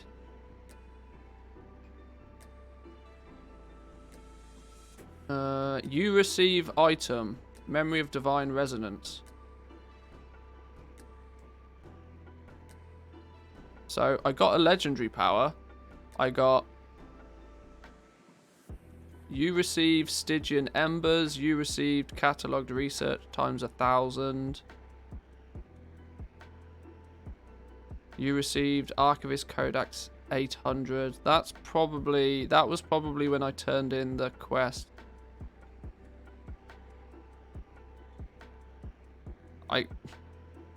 Alright. Let's try again.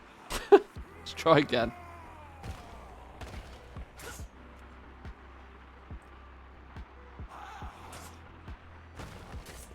I presumably then didn't get the anima because, you know, Rune Keeper's ingots times 2. I don't appear to have.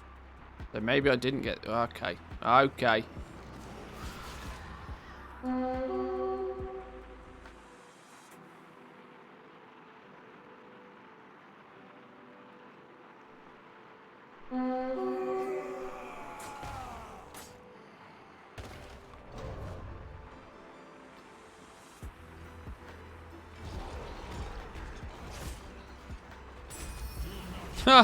There we go.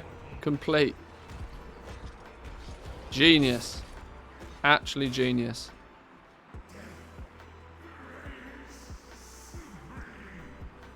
It's weird. Gotta be a phasing issue.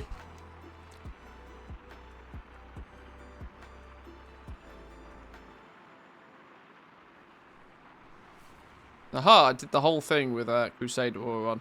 Alright, whatever.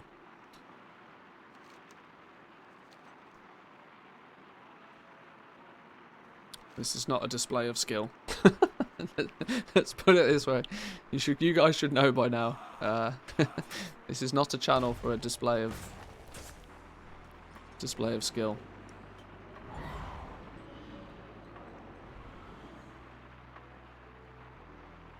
Was it that WoW General Chat says with this stuff all the time? Small indie company? Yeah.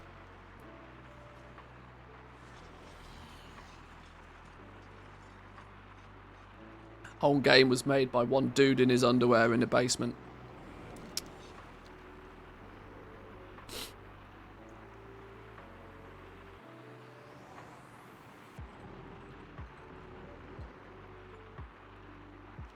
Right, turn in Shaping Fate. That should give us a whole bunch more catalogue research.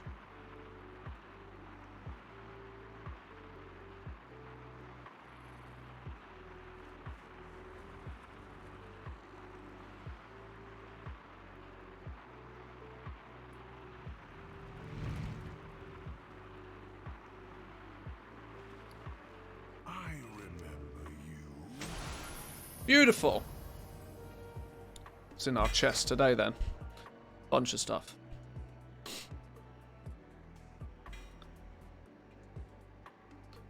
Ooh, piece of gear. Go on. Yoink.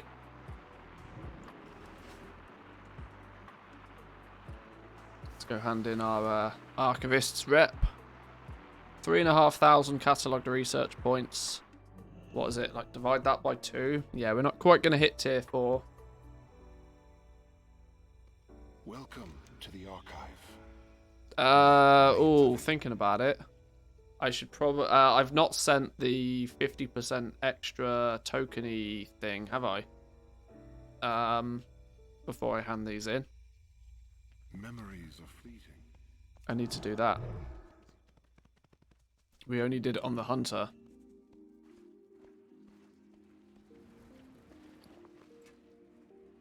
And I don't know if this makes a difference, but I guess we should probably take it in case it does.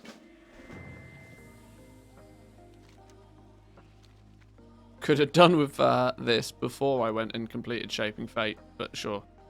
Alright. Right, let's log off of this dude. Let's change to this fella.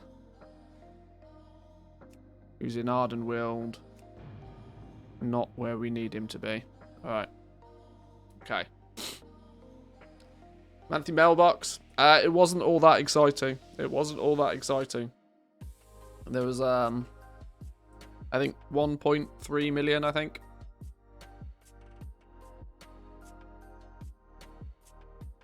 Let me put it this way. We spent more on materials yesterday than we made in gold. So, yeah. Mailbox this week was not that impressive. It wasn't even funny when it was current. Still not now. Yeah, it's, because I'm 13 and I get to say the word anal. You know, it's...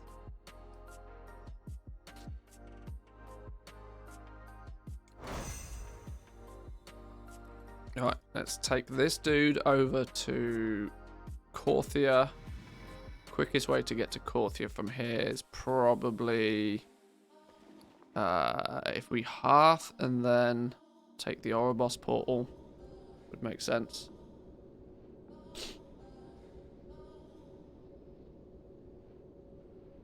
It's like WoW's devolved since the start.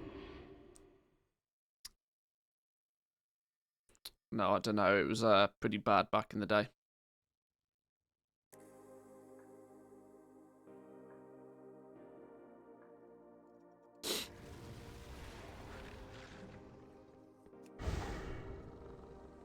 Oh, I'll tell you what. I hope I've got to... Oh, I have, yeah.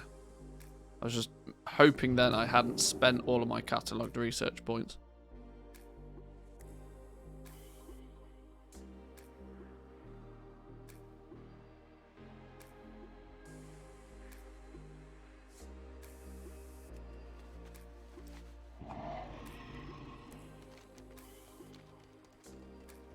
Would be interesting for Blizzard to post stats of the average age of the player base. Has it changed over time? I imagine it probably has, because in its when WoW first came out, it was naturally attracting, you know, a lot of different types of people. Now I think weirdly, I think the average age of the player base of WoW has gone up quite considerably over the years. As people who played it as, you know, teenagers continue to still play it to this day. But I don't think WoW really, you know, sells itself very well to the Zoomers today. Hail, mortal. You know, the Fortnite crew aren't really that, you know, interested in WoW, I don't think. Trust in the purpose.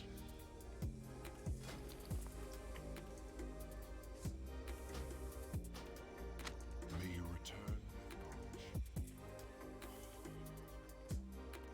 It's weird how, you know, a game like WoW that was originally designed for, like, you know, kids has ended up being something far from it, I think.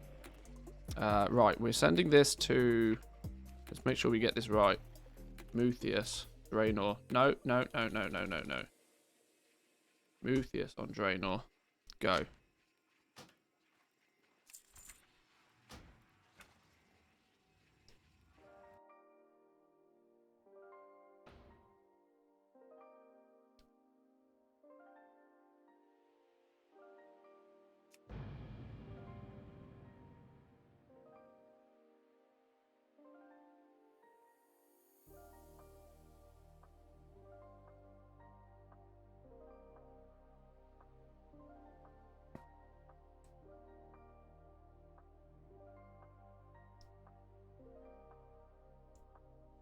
Not like they can afford a phone and a PC. Well, the cost of PC gaming in the last couple of years has gone up dramatically.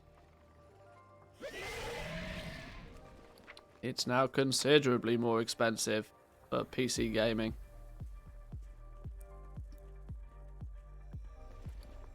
The days of being able to have, you know, a $500 PC way outperform that of the consoles is long gone, I think. Value for money wise, I mean, sure, if you can buy one of the new consoles, but the value for money in those new consoles is outrageous. Like the pure performance that they can achieve. But it's because the companies, you know, they lose a huge amount of... those consoles cost way more to produce than what they sell them for. The console is what's known as a loss leader. In terms of the fact that they lose money selling every console because they make that money back by selling games and accessories and, you know, PlayStation Plus subscriptions and all that sort of shit. There's a longer tail to your expenditure with a console. I have a solemn responsibility. Oh, we're less than 1,000 Archivist rep away. Maybe tomorrow. $2,000 for a GPU or $500 for a console or phone, yeah. I was looking at, I mean, I've recently bought a new graphics card, but I was looking at the possibility of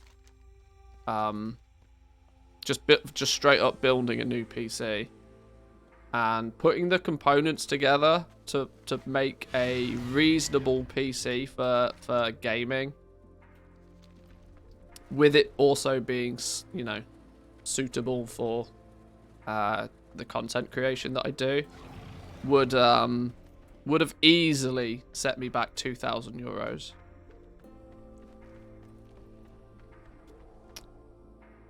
I got a 3060 Ti in the end.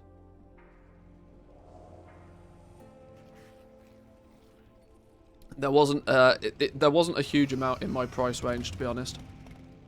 3060 Ti, but I got it at a pretty good price. I paid €600 for it, brand new. Yeah, light hash rate one.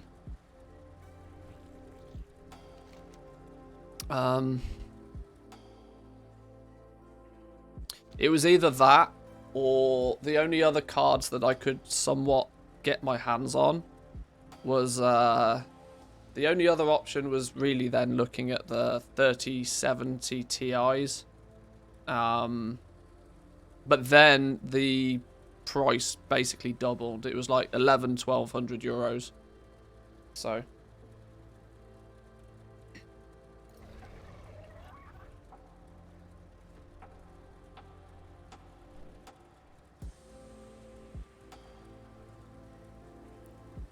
need to replace my hunker junk PC. The cheapest I can really go is around 750. That's without a graphics card as well.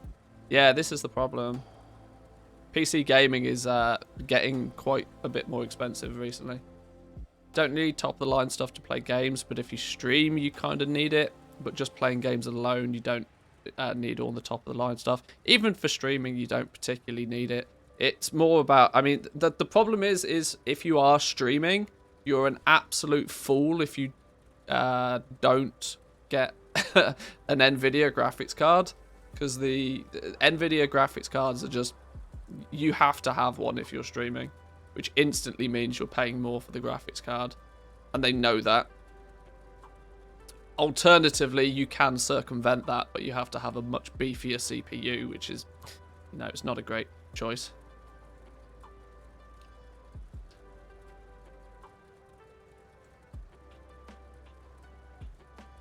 If you get a new GPU, I'd highly recommend mining on it whilst you're not gaming / rendering. The GPU will earn itself back. It probably would, and I probably could, and I probably should, but it's fine.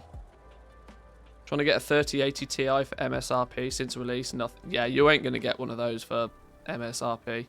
Not even close.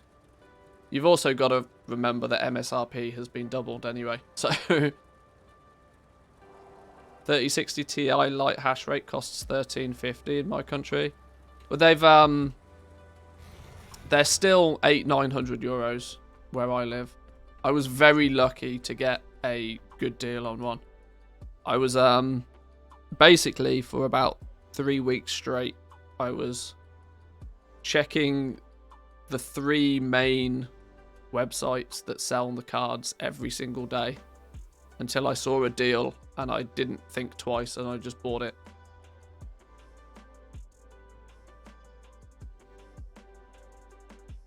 Download nice hash, copy your address, paste it in the setup, press start, done. See, I don't know my ass from my elbow when it comes to mining, so.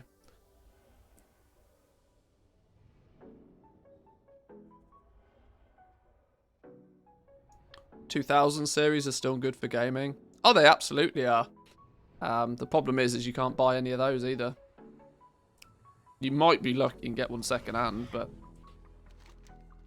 right. What do we need to do on this dude now? We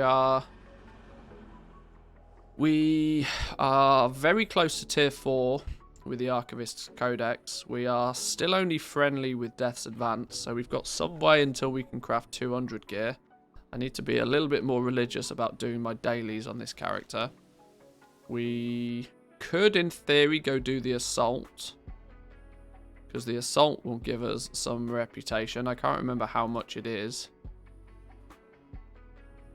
The Assaults are hella boring, though.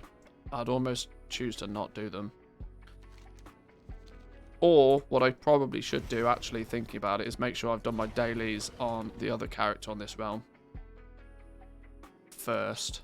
Let's load up some Doritos.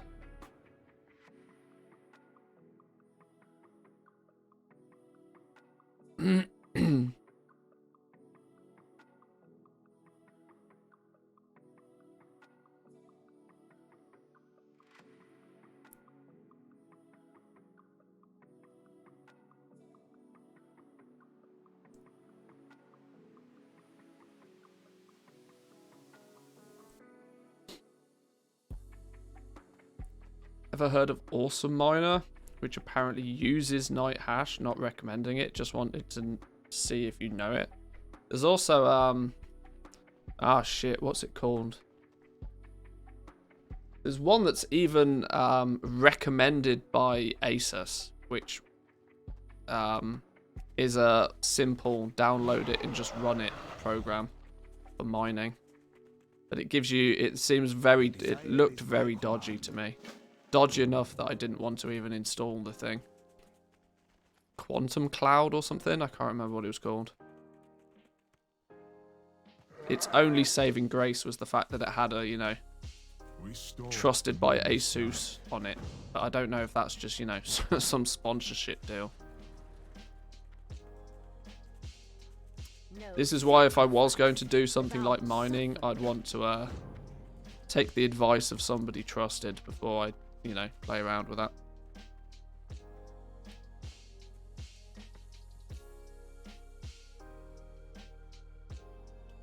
Just use nice hash, nothing beats its simplicity. I might look into it. I could, The problem is there's not actually that many hours in the day when I'm not using my PC. whether it be for streaming or video editing or something. The only time in the day when I'm not really using my PC is when I'm asleep. And I'm not all too fond of leaving my computer churning away 24 hours a day, if I'm honest. Even if it does slowly pay for itself. Was thinking of setting up a 6 GPU mining rig next year. I mean, I live in the right place to do it, though. This is the thing. I mean, living in Finland, electricity in Finland is super cheap. So the biggest problem for most people is, you know, you burn more in electricity running the damn thing than you ever make by mining in the first place, unless you're doing it super efficiently. But electricity is super cheap in Finland because it's all nuclear energy over here now.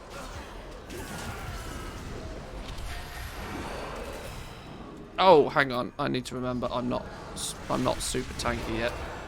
I need to pay attention to what's going on. Otherwise I'm gonna die.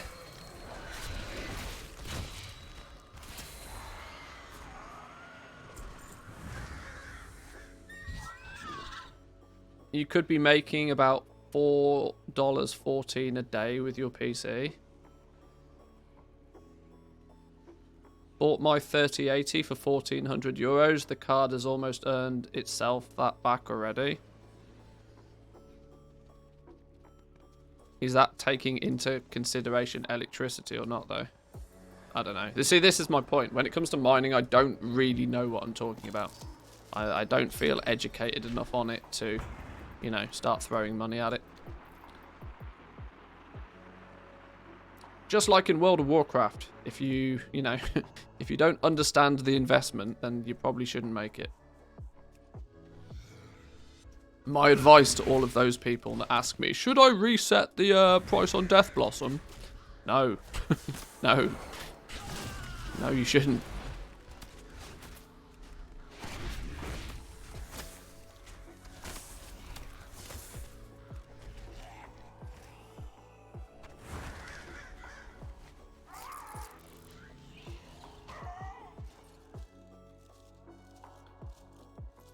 So what it tells me with a Ryzen 9 5900X and a 3070 Ti. $4 a day. $120 a month. I mean, it's money, isn't it, really, at the end of the day? Money's money. Oh, what's this? A simple request. Oh, it's probably... Yeah, oh, yeah, I forget that looting treasures counts as doing things.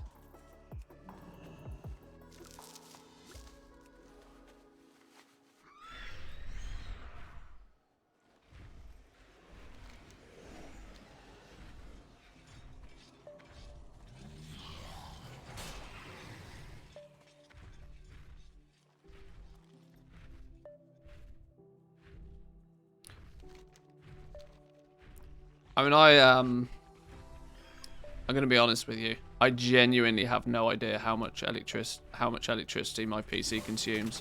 I know it probably consumes the lion's share of the electricity that we use, but I've got no real way of knowing exactly what in my house is using what. I know what we pay for in electricity. I know what our electricity bill is, but I don't know what's contributing to it, if I'm honest. Even though I have a sneaky suspicion my computer probably contributes to the majority of our electricity bill. You can buy an electric monitor if you want exact numbers, yeah.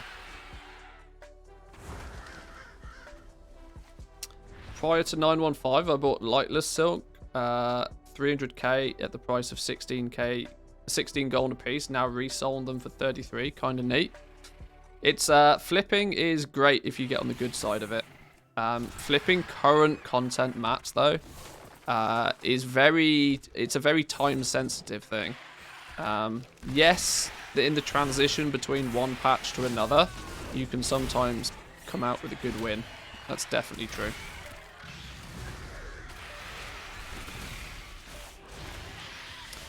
I pay 30 cents a kilowatt hour. Belgium has the third most expensive electricity in the world.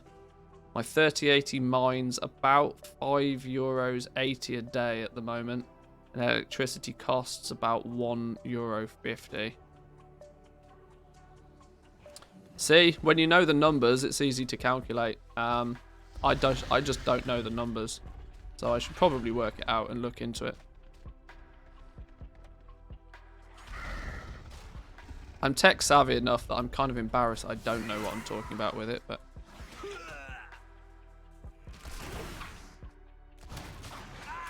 Hang on, these aren't the dudes I'm trying to kill. What's going on here? Can my pet do pet things already? Jesus Christ.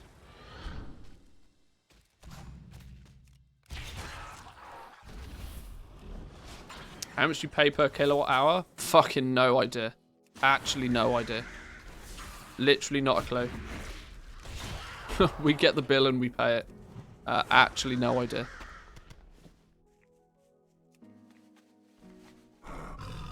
Although I know Finland's pretty cheap, generally speaking.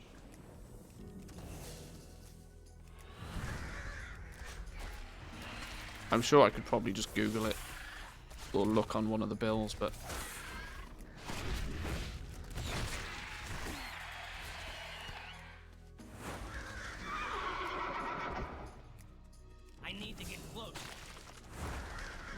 I'm relatively certain, considering I know that, you know, Finland is pretty cheap for electricity, that there's, without question, it would be profitable.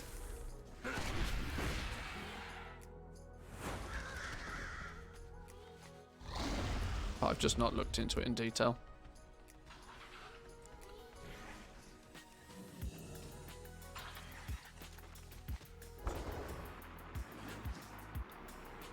Google the average price in Finland with your GPU as it is now. You'd mine about €2.80 a day, and electricity would probably cost you 40 cents.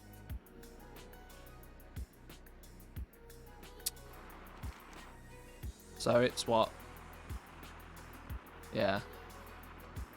It basically is always like 60 euros a month I'd make with just my single graphics card doing something.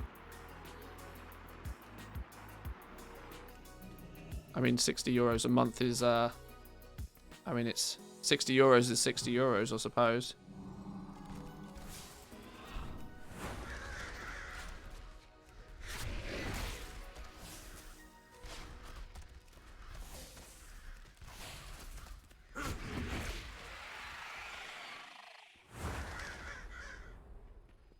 No, I can't loot it.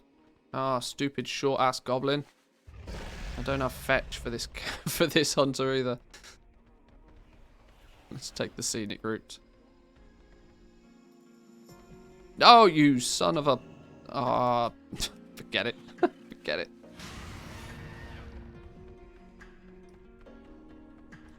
€876 a year profit.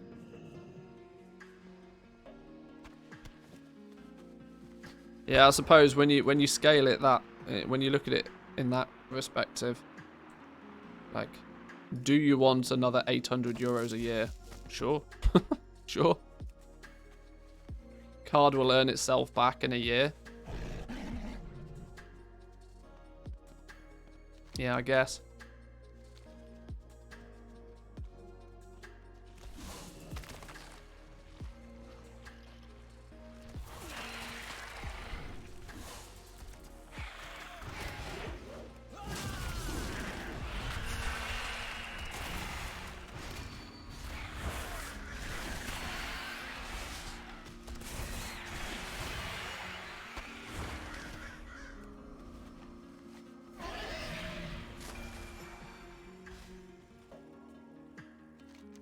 What's this dot on the map? Where did that dot come from and where did it then go? I'm confused now. Why is Zygor not telling me to do anything either? What's going on here? Oh, sealed containers. That's what I'm looking for. Should pay attention to what's going on.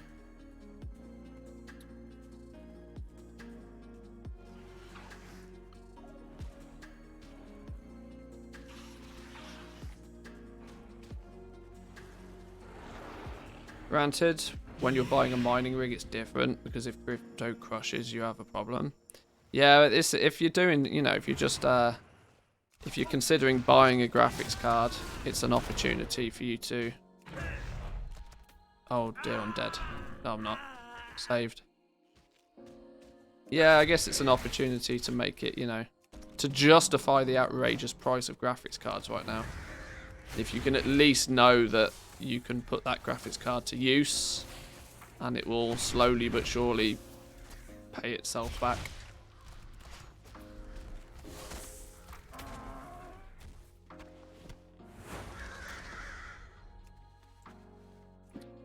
Already quit Season of Mastery? Really? It's been live like a day. Have you quit already? 391 players from 6 PM to 11 PM. 38 players online right now. I got a feeling it's not going to last long. So back to retail. Holy smoke. Oh, I don't think people want to play Classic again. You know?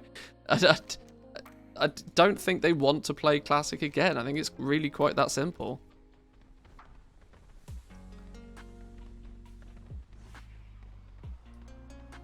Simply on the basis that, yeah, I just don't think that people want to play Classic again.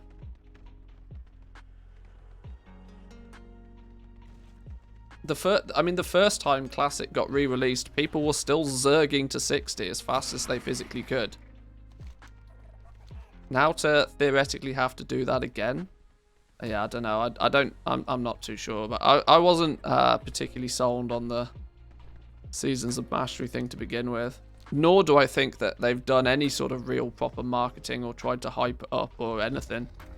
And it's a game mode, I guess you could say, that is going to rely on there being a somewhat dedicated player base for it. Like any MMO, I mean, an MMO is not an MMO if there's, you know... If you take the first M away, it's not really... a lot of the times it will fall flat on its face. If there's no massively in the multiplayer, then you got a problem. 38 players online right now does not indicate massive for an MMO.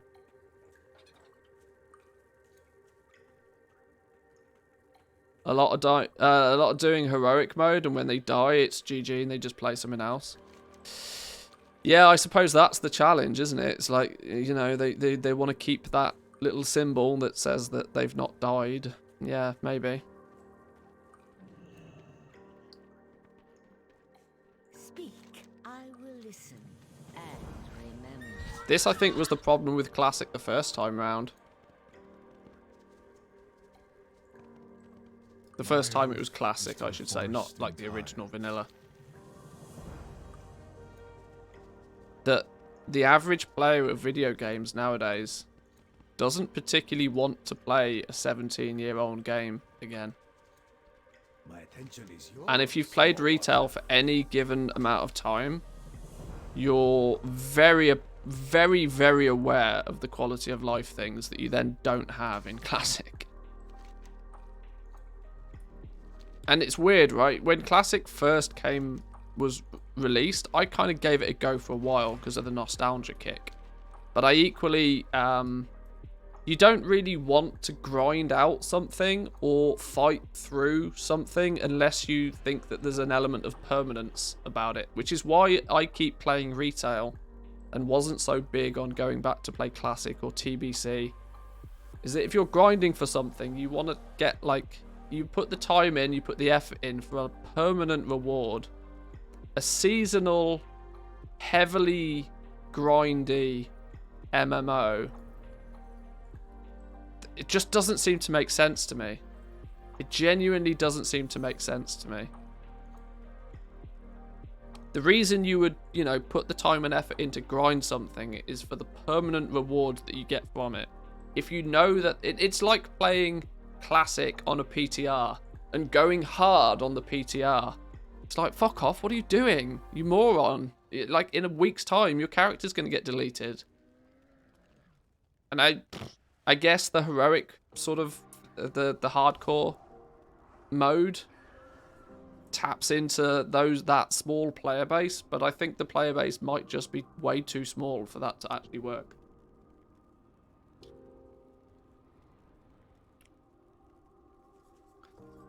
$40 people to raid, only 391 players. Take into consideration that most won't hit 60. And then those that do hit 60 quit. I mean, if I stick around for Season of Mastery, there's going to be one guild left for next 40 in 12 months. Or no next guilds at all.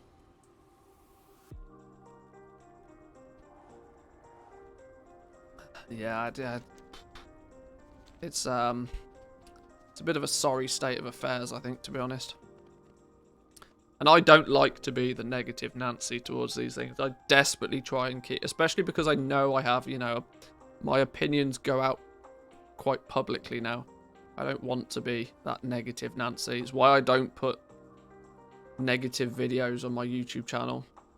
Even though I know that negative videos get 4 times as many views as positive videos.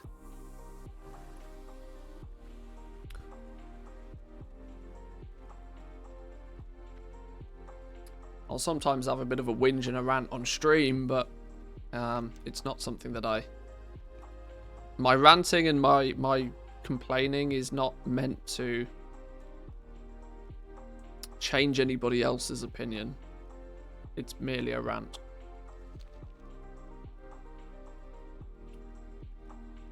What are we doing on this dude? I'm standing here not doing anything. I don't think I've really got a lot to do on this character now. We realistically need to... We just need some gold on this realm. We need some gold on this realm. Without any sizable amount of gold, we're in a bit of a sticky situation. Because we can't do any crafting. I think we might have to log on to the farmer. This might be an opportunity for us to start chipping away at this little new project that I want to work on.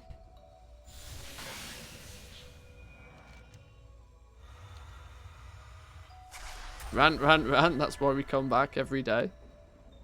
I mean, I do my best to keep, you know, a positive spin on things. I'm at least conscious of trying to keep a positive spin on things, let's put it that way. Right, so, what I want to do, I mentioned this earlier in the stream, what I really want to do is start creating some more content for people who are actually getting up and running with gold making. Not people that already have a lot of gold and just want to know how to make more, but actually a process or some information or some guides or something that people can utilize to, you know, get up and running. Now, without question, if you have no gold, the best way to get gold is to go out and farm something. Whether that something be a material or a toy or a pet or something that is of value to somebody else. You got to trade your time, and you got to trade your time for something in the game that will then be of value to somebody else that you can sell it to them. This is what we need to work on a little bit more so. So we're going to utilize...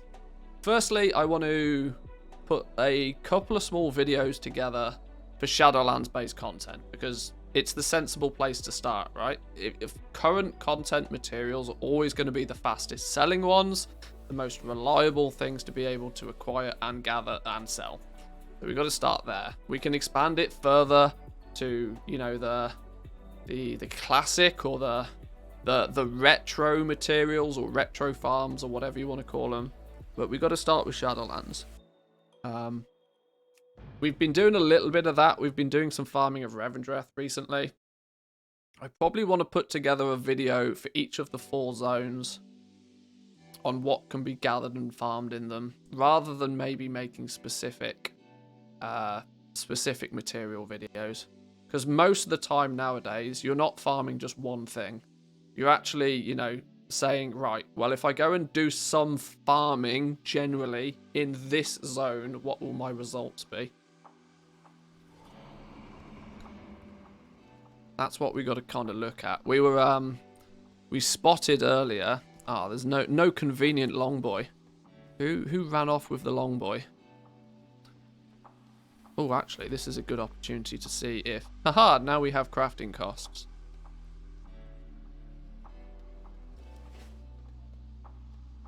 I think Moldraxxus was the zone we need to go and explore. Moldraxxus had some, both Marrow Root and Oxane ore was proving to be, or looking to be, pretty valuable right now on Draenor. So maybe we go work on that a little bit more. Do we have, actually, before I disappear over there, we might as well put on the 17% experience boost. Yes, please.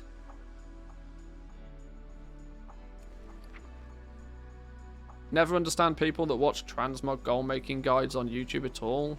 They never say how long it takes to sell. It could also be weeks or even months for some pieces. Yes. The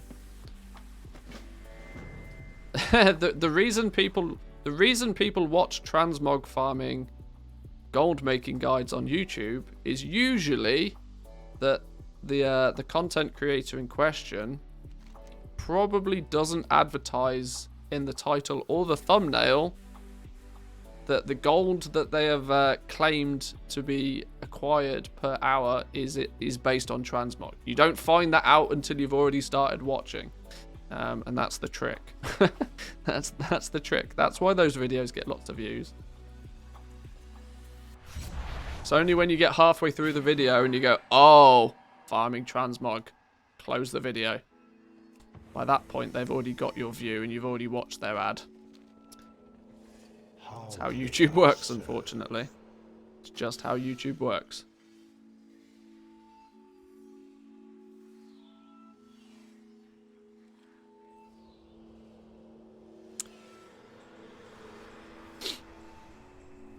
Thing is, though, negative content is always labeled as negative, yet positive content is never thumbnailed as being positive.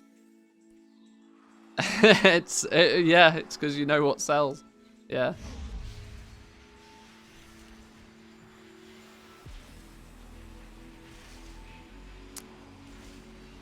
Yeah, it actually blows my mind. I saw a video on YouTube the other day from a relatively let's say a relatively well-known content creator for World of Warcraft, turning around and saying the very first thing you should do when trying to make gold in World of Warcraft is to go and farm transmog.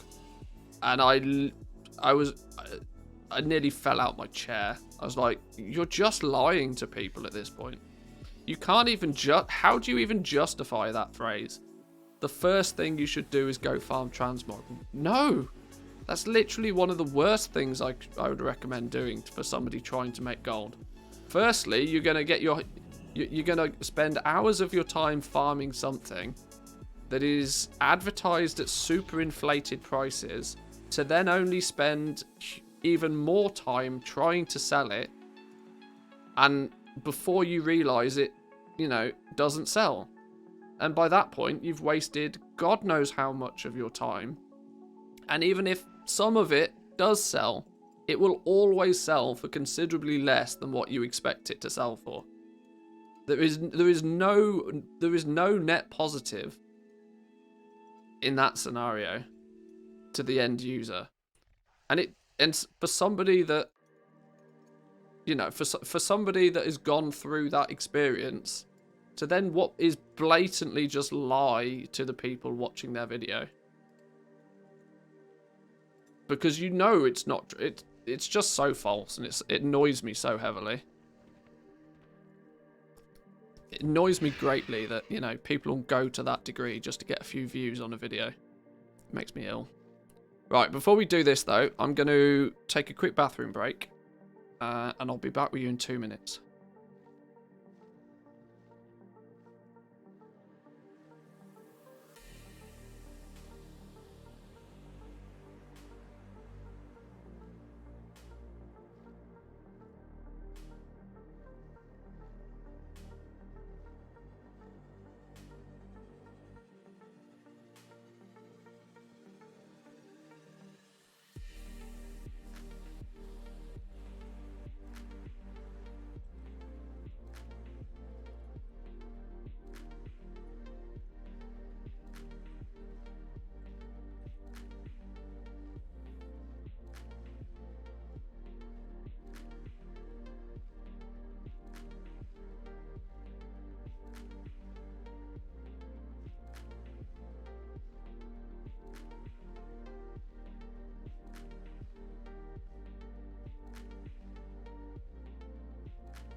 Alrighty. I forgot to press the add button. Oh, I'm such a terrible streamer. Oh, such a terrible streamer.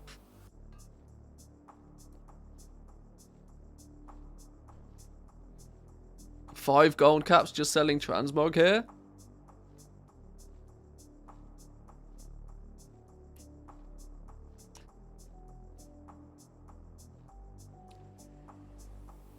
What you don't understand when you farm Mog, you're also farming mats as well. A lot of the dungeon farms have mats that you can sell as offshoots. Manatomes, for example, you get Primal Shadow, Adamantite, Corium, Primal Earth, Netherweave. So that dungeon alone, you got 5 sources of gold making. Yeah, exactly, and that's my point. That telling the you're advertising the byproduct as the main product. The transmog in that scenario is actually the byproduct. It's not the main source. And like transmog, it snowballs at scale. And this is the misrepresentation of transmog, right? We're gonna get paint on the go. Oh my god, we're doing this. We're getting paint on the go.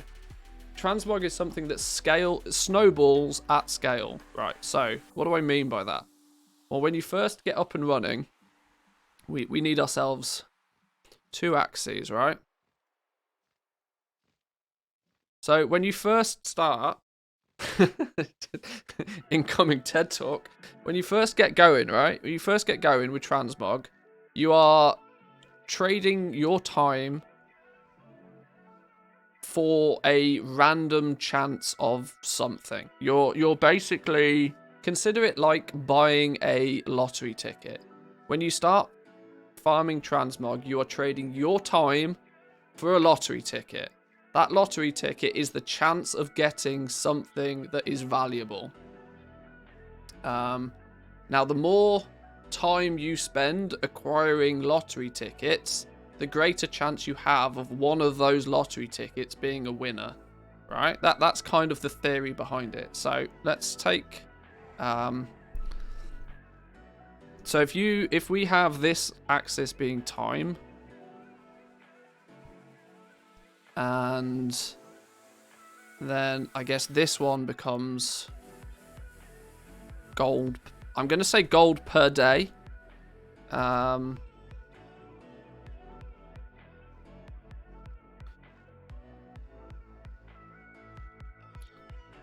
Yeah, gold per day probably makes more sense. The fact that everybody, you know, because that's realistically what you should look at. You should look at how your gold per day increases over time. So what actually really happens with transmog pretty much is that at the beginning you have to invest your time, but your gold per day is not great, right? Your gold per day starts off like basically nothing. Then as you continue, you spend more time, slowly but surely your gold per day does increase. And the way that transmog works is it's a snowball effect.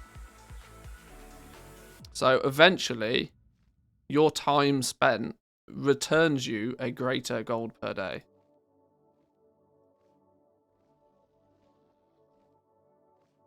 And it goes up in a snowball fashion.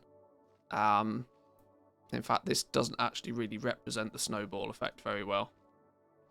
And this is why I think a lot of YouTube like videos talk about transmog really highly, because they're people that have already got into the snowball aspect of it. The fact that they then have so many bits of transmog listed that the gold that they see coming through every day just goes up and up and up until they're making 100,000 gold a day selling. But that's because they've got 4,000 items listed on the auction house. But what they don't consider is just how long it's taken them for them to acquire those items in the first place. And it's ironic that so much of it is then quoted on how much gold you make per hour, but what they don't actually do is base it on sales. They base it on potential value, which is the problem. I tend to quite frequently consider transmog to be like playing the lottery, right? If I say you can do something for an hour and I will give you a lottery ticket. And so that person can then say, all right then, well, I want 10 lottery tickets. So I will spend 10 hours earning those 10 lottery tickets. that means that they've got a reasonable chance of one of those lottery tickets being a winner. Alternatively, there is another choice. There is another choice that you could spend an hour doing something, and instead of me giving you a lottery ticket, I will give you a winning lottery ticket. But the amount that you're going to win is relatively small. What would you prefer? Would you rather have, you know, a winning lottery ticket that is guaranteed to win, but you win, you know, a lot less? Or would you like to have a lottery ticket that is a 1 in a million chance of you winning, and 99 times out of 100 you lose? What they do is do 10 hours of mog farming or 100 runs, take the total market value and then divide it by 10. Yeah, it's just wrong. A lot of the people watching those videos probably prefer a lottery ticket that can win big.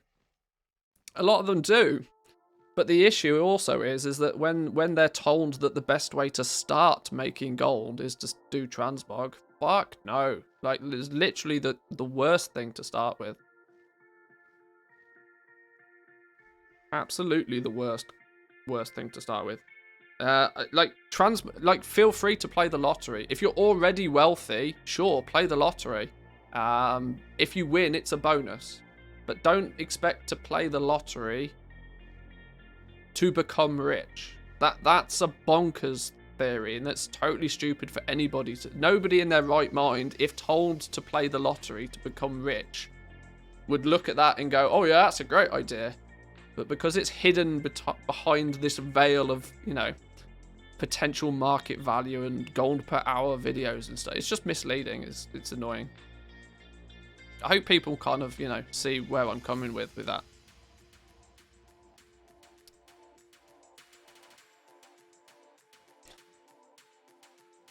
I mean, if you have no gold and you want to make gold, your focus should be on what can I go and get that I can sell quickly. Quite simply.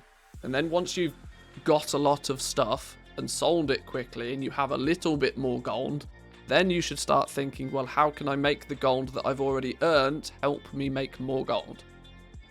And then, hey presto, we have crafting. And then eventually you have flipping and, you know.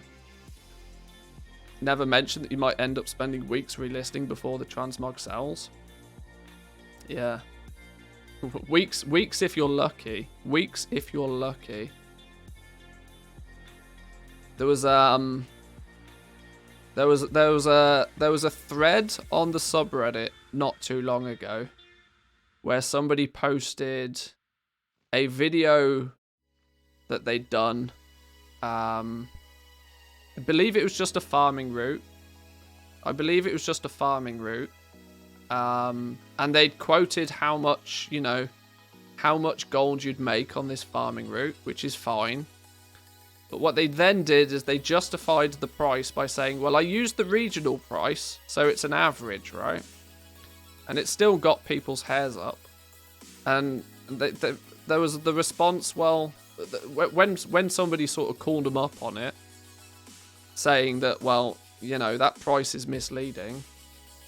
The question then came back, well, what price should I use? And the answer is that you probably shouldn't use a price. If you're going to talk about a farming route, what you should be talking about is how many of those things can you gather, not how much you can sell those things for. Because everybody is aware that every auction house and the value of items is different on different realms. So it's a variable that, if you know it's a variable you can't control, why would you still try and push it?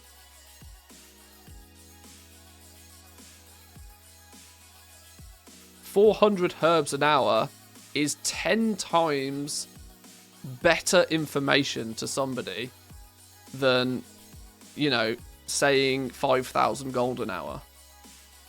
Because if you say it's 5,000 gold an hour and they go and they farm up their 400 herbs and then they sell them and they only get 2,000 gold, they think you're the dick.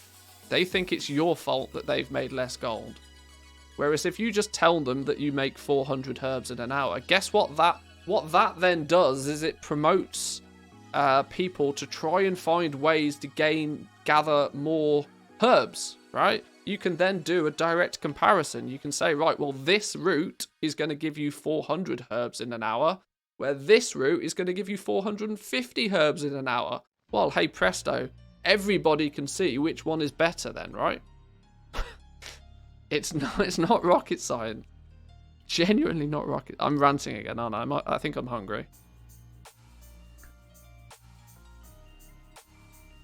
My advice to somebody that has 0 gold and needs it fast, just go do callings, herb mine, skin, whatever you can. Yeah.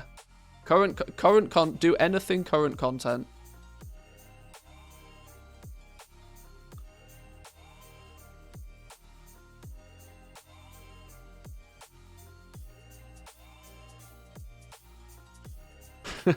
Rant.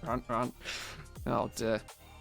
Yeah, I think I need to go. I need to go eat some food soon, I think. Do I have any stuff in my bags already? Let's logically I should probably track my results out here. In fact, I can't be bothered to track my results out here. I'm here just purely to make gold at the moment. More time doing, less time talking about doing. That's the plan. We can what we can do though is we can throw up, where's it gone? Let's throw up Loot Appraiser to at least keep track of if we get anything interesting.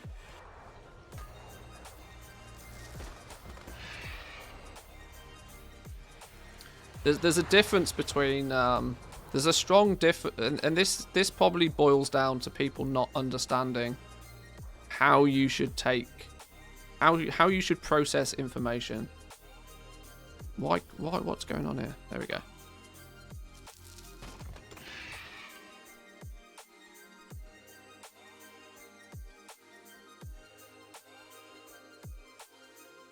I think that's one thing that is I can try and what's the word?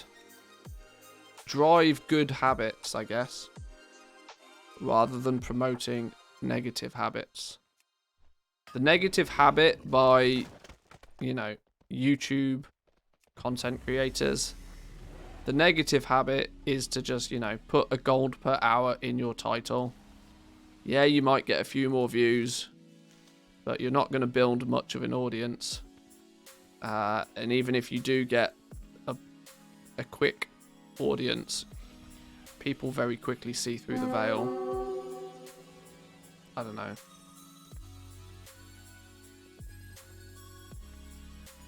I'm still ranting, aren't I?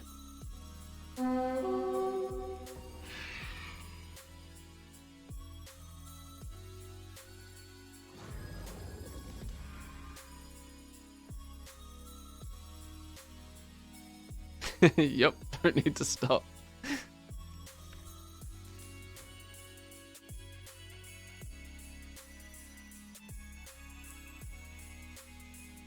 Yeah, I guess the TLDR for me is quite simple. I wish that content creators would do the genuine thing of trying to actually tell people how much of any given thing that you can acquire.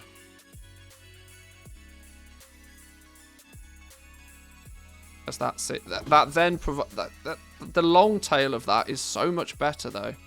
Because like I said, if somebody creates if somebody does some testing, if somebody goes out and they put together a farming route for something, and you know, on that farming route, they then tell you that you can make 20,000 gold an hour by doing this little farm, then that's great, but there's no means for comparison against anything else. So how do you then know if their farm is better than somebody else's farm? You don't. But if somebody does some testing and they say, right, well, I'm out farming a lithium ore. This little route I put together, I was able to get 200 lithium ore an hour. Oh shit, I picked up a bomb. What the fuck am I doing picking up a bomb? Put it down. Put the bomb down.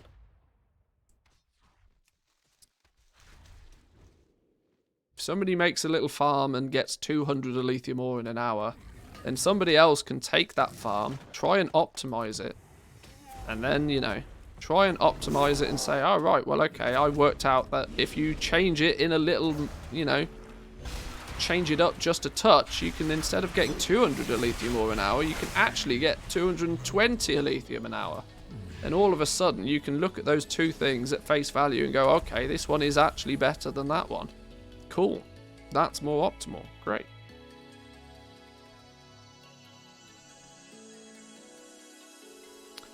Do you think we'll see new resources in the next patch? I would be amazed if we don't. It's become a bit of a habit of Blizzard's to give us new materials halfway through, as it, for very little effort, gives a bit of a refresh to professions. So I'd be amazed if we don't. I would expect to see it be only available from the new zone. I don't know how it's going to play into legendaries though. It might be a similar thing to As we've seen, that the new materials will go into creating the crafter's marks. Yet the actual base recipe will still need the same materials. That way it won't totally devalue the materials that are already in existence. It will just mean that, you know, you need this new material to make the crafter's mark, to make the better piece of gear. That seems super logical to me, and I can't see why, with the system in place, I can't see why they wouldn't do that. They can give us new materials, they can have them come from the new zone. It incentivizes people to not only play the new zone, but also still to do some, you know, also to maintain the value in what they've already done, rather than previously we've seen it that, you know, they release new materials and overnight it 100% just crushes the value of any of the current or any of the previous materials, because all of a sudden nobody cares about them. So yeah, I would imagine we'll see new materials, but their use will be put towards making a new crafter's mark, would be my guess.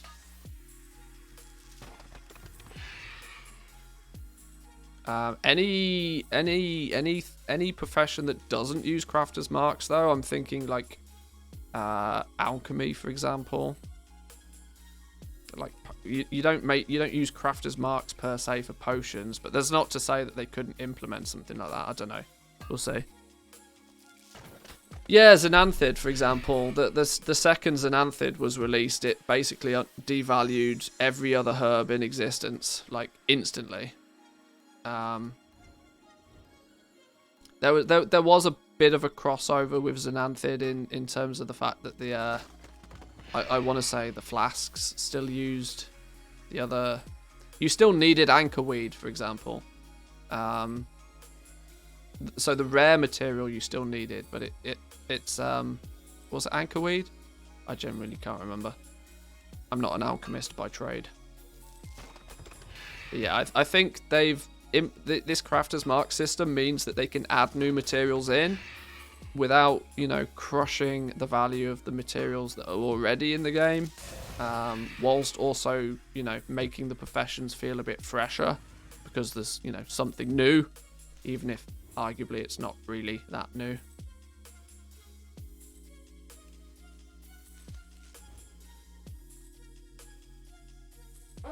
You could get more for spending your time farming the pre-8.2 mats than you could for Xanthid. Yeah, often because you couldn't get any Xanthid because it was all being hoovered up by 8 druids in a train. But that's there was more variables to it than that, for sure. But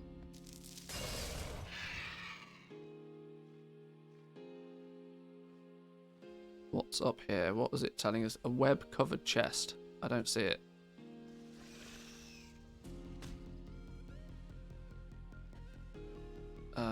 There's also level 60s around there. I don't care.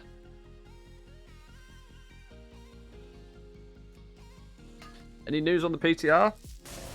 There was a new There was a new push to the content delivery network, a new PTR build yesterday, I think, which would indicate that we might see a PTR very soon. If we don't see it today or tomorrow, the likelihood is we probably won't see it for at least a couple of weeks, because Blizzard have been given next week as time off. Most Blizzard employees, from the sounds of things, have got next week off. So if we don't see it today, I imagine we probably won't see it for a couple of weeks still. And annoyingly, the logical thing is them to not release it now. Because you don't particularly want to launch a PTR and then send everybody on holiday. Unless, of course, they just maintain a skeleton team to, you know, check that it doesn't crash and burn.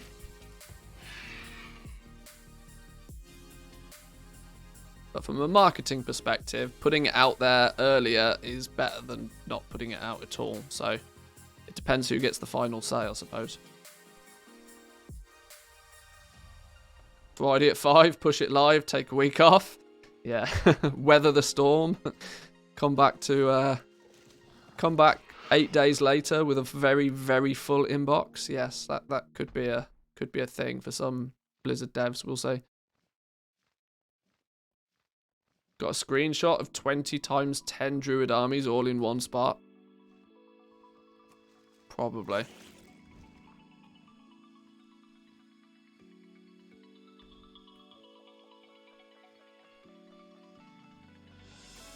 In my opinion, if X old herbs equals an old potion, a new potion should be X old herbs plus Y herbs.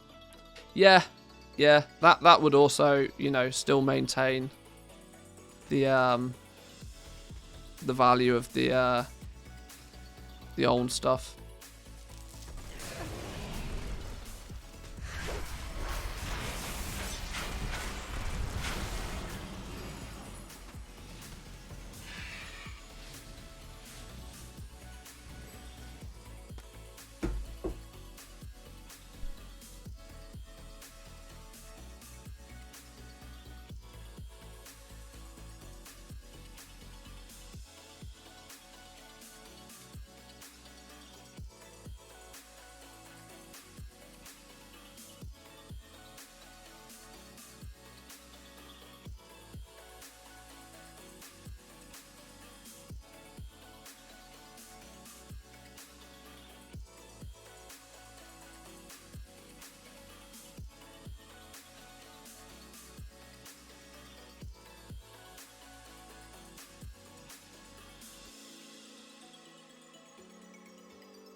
Right, sorry boys and girls, I had a quick phone call I had to take. Where did we get to? At least things respawned. Lovely. Winning. Spent 3 months in BFA farming Anchorweed and Winterkiss while everybody was going after Xanthid. Made a nice amount of gold. It's a massively underused strategy for gold making. That just do what everybody else is not doing. Like, quite literally, do what everybody else is not doing. Or take advantage of what everybody else did 3 months ago that are now not doing. One of my biggest suggestions to most people is you can sure watch any of the YouTube based farming guides, but don't look at the most recent one. Look on their channel for one they posted 2 months ago and do that, because the likelihood is everybody will have done it. Everybody will have done it, then struggle to sell whatever it was that you were farming. Probably trash the price on it. So you can either swoop in, buy a bunch of it for cheap, or have zero competition selling it because the rest of them are giving up and are now doing the new, the new 100k gold an hour farm.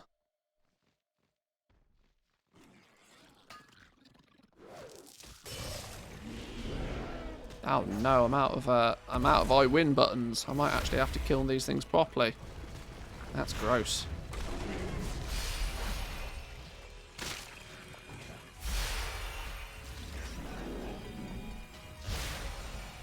Especially since I've got no gear. Double gross. Should go farm Bastion. Wouldn't have any of these problems.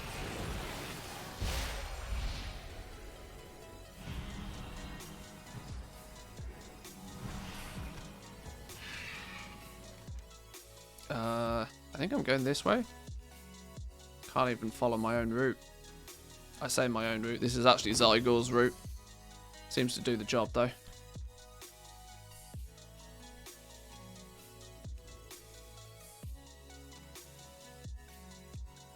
What? Give me the goddamn herb. There we go. Farming materials went up on my server big time. Farming a lithium ore now seems there's less bots as well. Yeah, patch 9.1.5. I've said it a few times. I've not actually. I should probably put this in video form. But patch 9.1.5 so far has been a really, really good patch for farmers.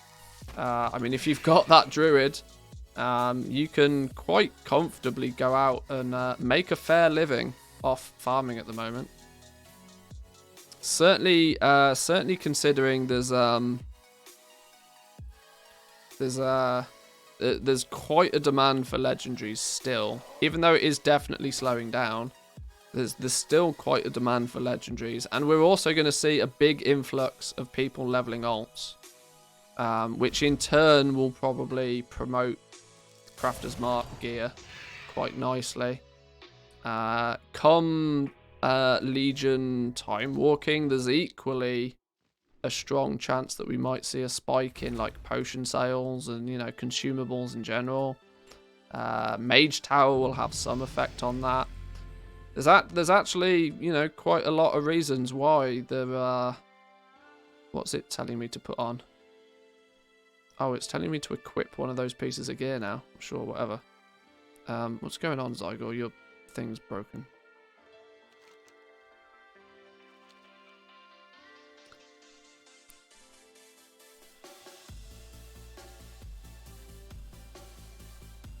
Go in the direction the line is flowing. Oh, I am, aren't I? I'm going against the flow. I'd not even realised. I'm going against the flow. I must admit, I never even realised that Zygor's route had a flow to it, but it does. I'm going backwards. Well, I can't go the other way now. There's not going to be anything to pick up. We're going to have to go against the flow. Your brain will have to deal with it. I never even noticed that. I didn't realise Zygor's routes had an actual direction to them. What secret? Is there a reason it matters? Nah. A circle's a circle, whichever direction you go in. Only if there's lots of other people. Yeah, see? See, there we go. Maybe going against the flow means that if there's anybody else using Zygor's guides on my server doing some farming, or at least on my shard, then, me going in the opposite direction, going against the grain, might end up with better results. Stupid question, are there herbs in the moor? Nightshade, yes. Nightshade and Elithium. is what you get in the Moor or Korthia.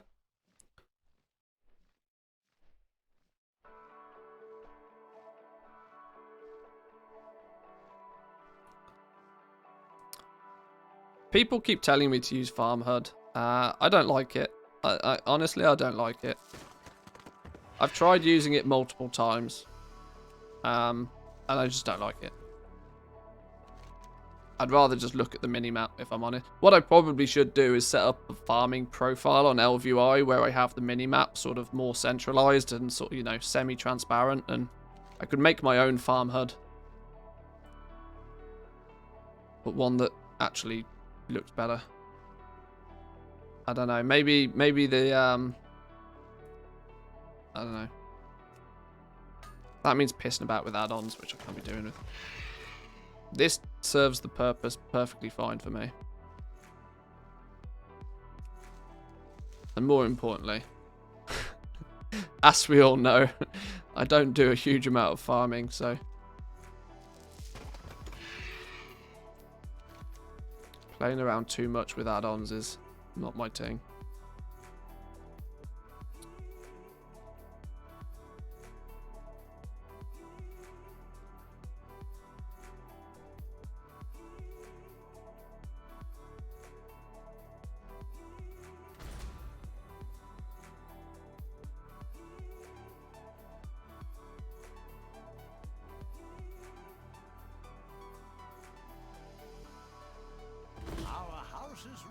What experience are we getting for these? 2,500 experience per node. Damn, I didn't realize it was like... I suppose I've got some rested experience, haven't I? This character's going to almost get completely leveled up just by doing a bit of farming, which is nice. Now, if I'd have bought the goddamn boost like 2 days after I did buy the boost for this character, then I'd have got a level 60 out, you know, straight away out of it. But stupid Blizzard and their stupidness.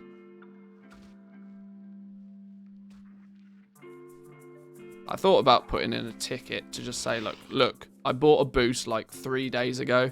You've just now made the same boost, you know, level 60 instead of 50. You know, anything you can do about it. But I'm not one for complaining against, you know, against what most people will say. Oh, these are, look, this is the same model as the Famished Darkness dudes, but he's the rare.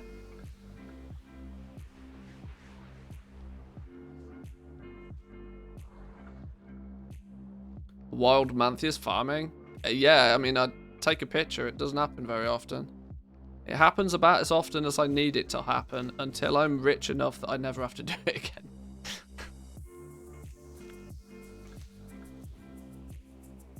But, yeah, I want to, I think building a shopping list of, you know, fundamentals, a shopping list of the basics, you know, your bread and milk and that sort of stuff. Building a shopping list of the basic things to keep on the auction house from some simple farming is not the worst thing to do. I think that will, I think that could help people, you know, get up and running quite quickly.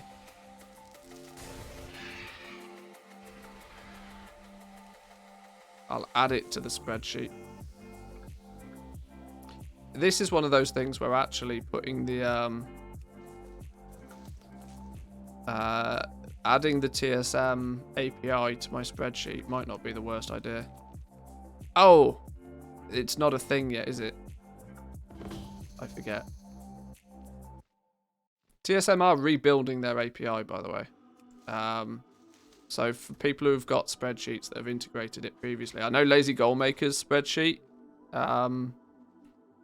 implemented the TSM API a while back, which obviously hasn't worked since Shadowlands was launched, actually.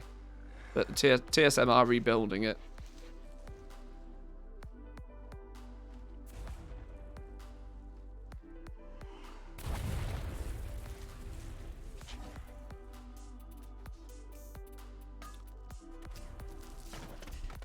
The most thing I like about mining and herbing is that you just get more gold. You're not investing. Well, yeah, see, that's it. It's It's a nice safety barrier, isn't it, really? There's a lot of renown 4.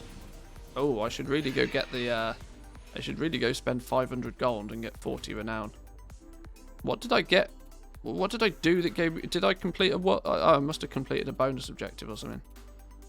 God, they really are easy now. I'm doing them by accident. Yeah, and this is why farming is such a popular way to make gold, because for the most part, it's risk-free. It's risk-free in terms of the fact that you're not having to trade any of your current wealth that you've already, you know, worked hard to make.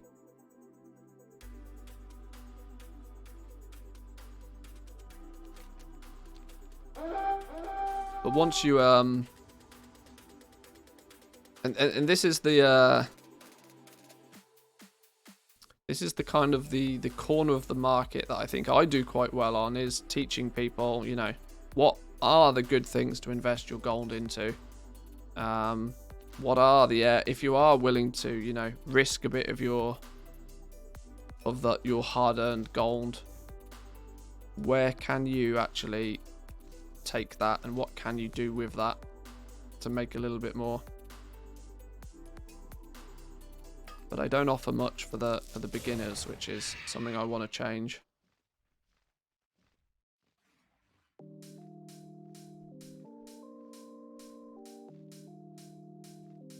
Might just take a week off streaming and bang out a bunch of farming videos.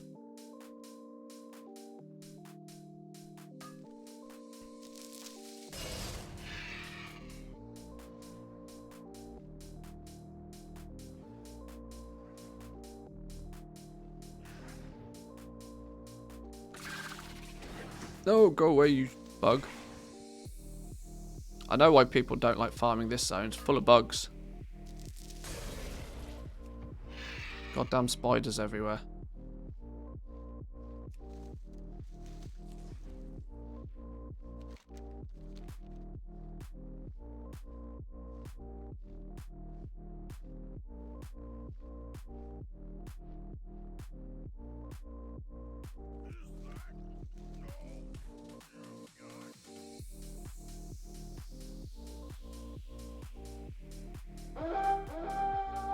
Web covered chest. What's web covered chest? Oh, don't even have handy notes on this dude.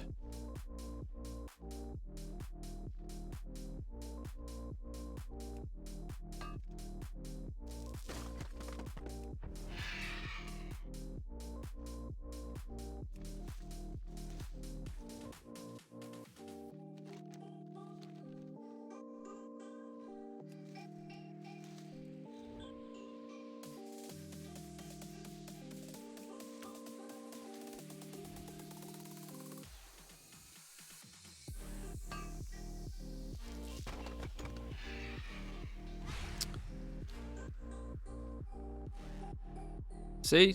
Massive, great big spiders all over the place. Not a fan of these things. There's a big old mouse. Sorry, a big old spider chasing a mouse. It's meant to be the other way around, surely. Surely the mouse should be chasing the spider.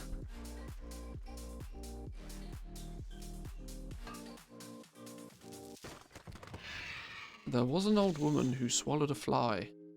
Don't know why she swallowed a fly. I think she might die. That's a very sinister kid's nursery rhyme, isn't it? That's, yeah. An elephant chasing the mouse, yeah. Not a spider. What was it? Old Mother Hubbard who lived in a shoe. Was it? No, hang on. I'm mixing up nursery rhymes here. Somebody who's old enough, help me out here. Or am I just talking random? There was an old woman that swallowed a fly. I don't know why she swallowed a fly. I think she might die. There was an old woman that swallowed a spider. Something inside her.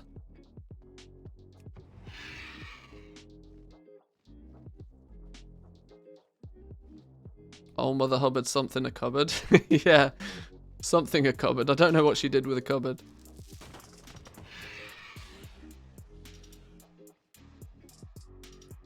Wriggled and jiggled and tickled inside her. There we go.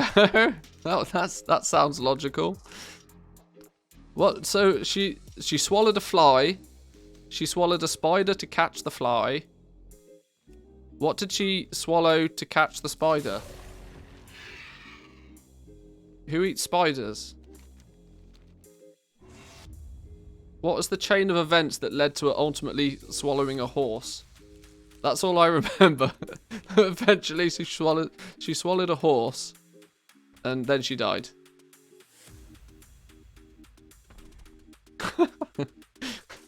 I've literally not thought about this for, ooh, probably going on 25 years.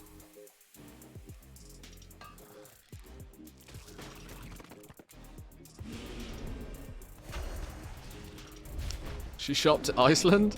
What? Oh, I've swallowed a horse. Okay, I see. I get it. Yeah, I'm with you now. Yeah. Tesco's burgers. She swallowed a bird. It was absurd. Sounds about right.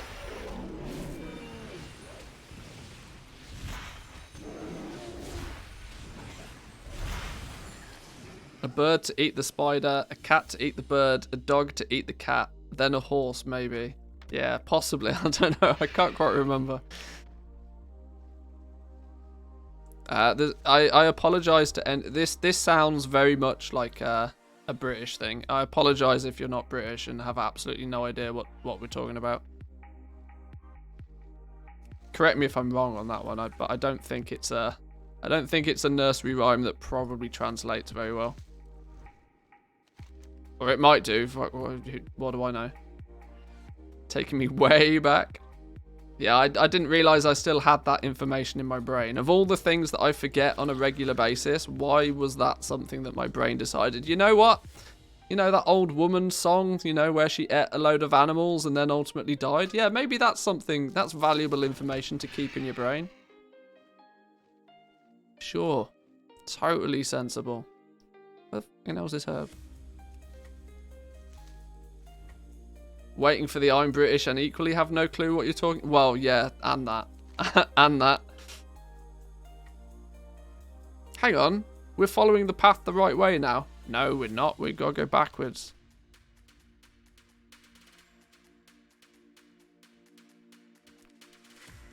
I know it from a record by Wally Wheaton that my mum used to play.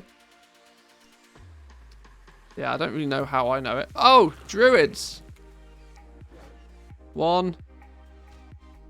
Oh, now some of them are these...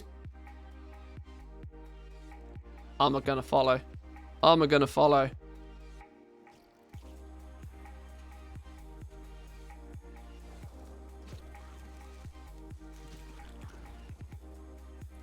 I'm gonna watch these dudes. Do they ever pick up...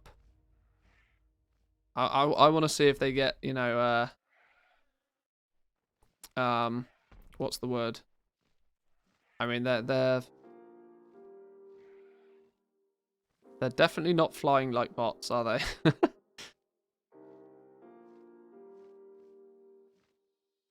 Just means you're too young and your parents were uneducated. Well, that's a harsh reality. Nobody wants to be told that their parents are stupid. Because it means if their parents are stupid, there's a strong possibility that, you know what happens when you take one stupid person and that stupid person makes a baby with another stupid person? Something interesting tends to happen. You make a stupid person.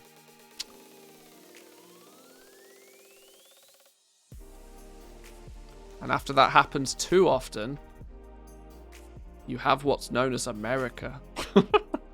Wow. Wow to divide the audience.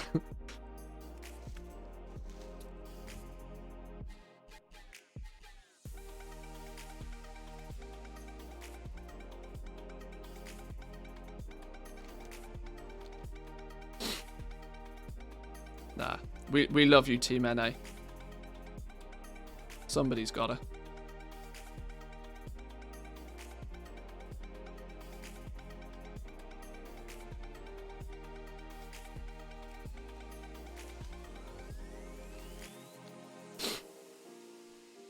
Lol, it be true though.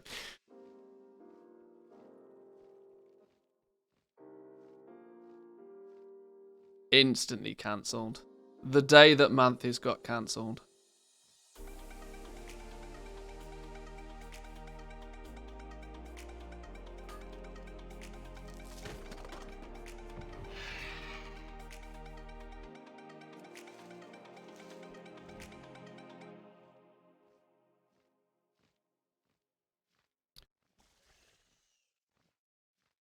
Hang on.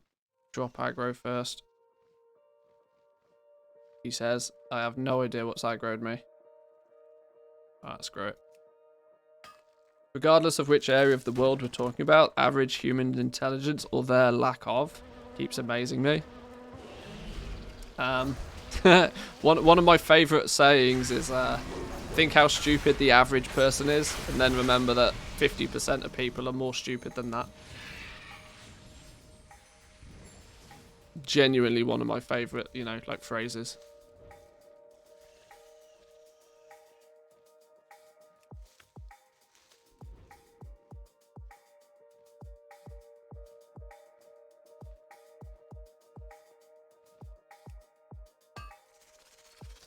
Because there's no questioning the fact that it's true. Straight maths there. Most people aren't fit to have a dog, yet they still decide to have babies. Yeah. I don't think we should get... Oh, hang on. This dude's level 60. No wonder he's slapping me. Am I dead here? I might be dead here. I've somehow magically pulled a level 60 when I shouldn't have done. I'm only a baby. Leave me alone. Whew. Saved. Maybe that's why the bots don't spend too much time out here. Too much stuff to kill them. Really shouldn't farm as Boomkin. Should be a bear. I mean, yeah.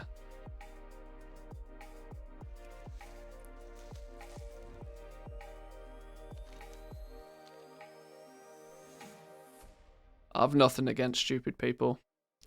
You got to have you got to have a fair amount of stupid people to make the smart people look smart. Otherwise, even the smart people start to look stupid, and that's not good for anybody.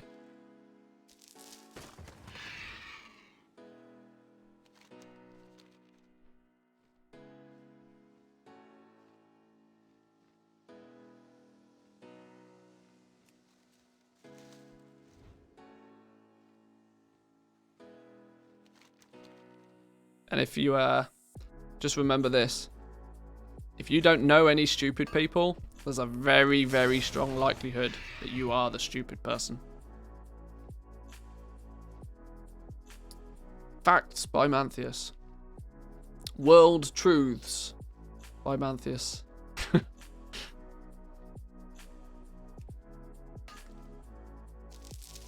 think the proper name is customer base. Basically the same, innit? Luckily, I know loads of stupid people. I usually end up watching their streams.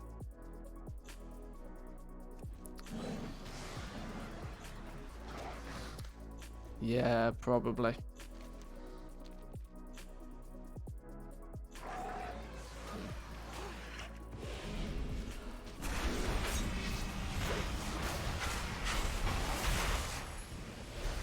I bet those stupid people have channel point redeems though, right? Bet they have loads of emotes.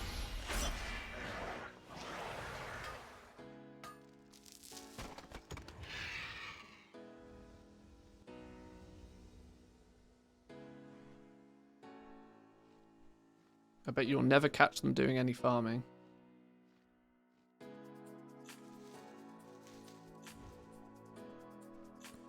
Are we making progress here? Not that I want to start spouting gold per hour numbers based on our very recent conversation. But we are 40 minutes in and we've gathered up a reasonable amount of stuff.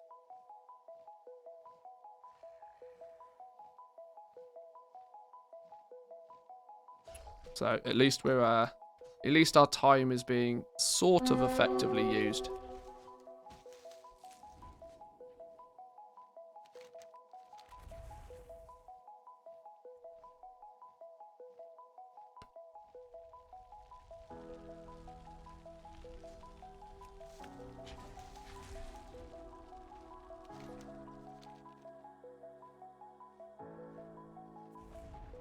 Which profession do we think we should start with, though, chat? Of the legendary professions, that is. We've only got the choice of 4. We've leatherworking, tailoring, blacksmithing, or jewel crafting. We're going to have to pick one to start with. I was considering jewel crafting. I think jewel crafting has the most opportunity, I think. Mainly because I think jewel crafting probably has the highest like skill gap to it. Especially considering prospecting rates have recently been changed. That's going to be a change that's definitely like snuck under the radar for a lot of people, I'd imagine. Meaning they're probably mispricing or misvaluing items. I don't want that. I'm going to aggro that dude. Plus, I think with jewel crafting, rings and necks are always a hit.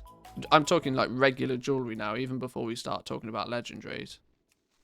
But then even when we do progress onto legendaries, that both the Shadowgast neck and ring are proven to sell. Go archaeology? Well, as much as you jest, it probably would be smart for us to get cooking up and running on at least one of our characters, because consumables do sell, especially with like I was saying earlier, especially with the mage tower being a thing soon. I would expect to see a bit of an uptick in demand for consumables because of that. Not to mention, I mean, there's a lot of people that I would imagine that will give Legion time walking. Legion Mythic Plus, I should say. I think there'll be a lot of people that will give it a go just because it's something new. Which will in turn have, I would guess, a little bit of an uptick on consumables generally.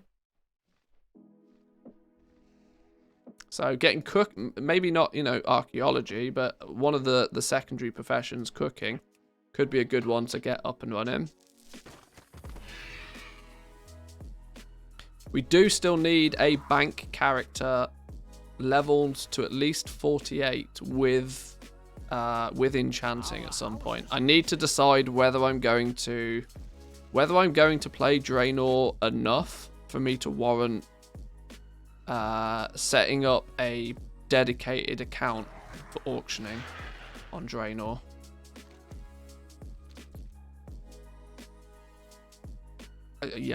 Or the other alternative is that I just make this character our auction house character. Now, ultimately, if we plan to do any cancel scanning ever, I probably will need a dedicated toon on a dedicated account to do it. I don't know. Surprised the last 460s maxed cooking and all but one type of the food sold. Was pretty shocked. That's not bad at all.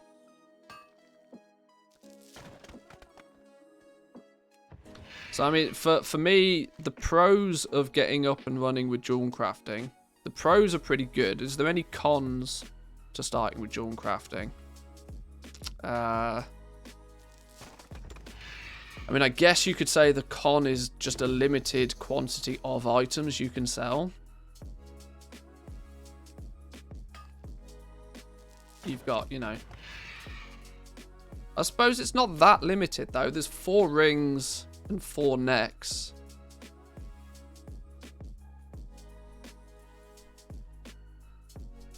They only cover 2 item slots, but they're item slots that, you know... There's not a single level 60 character that's freshly dinged that wouldn't consider buying one. They're also the more annoying slots to get Corthian armaments for, I think.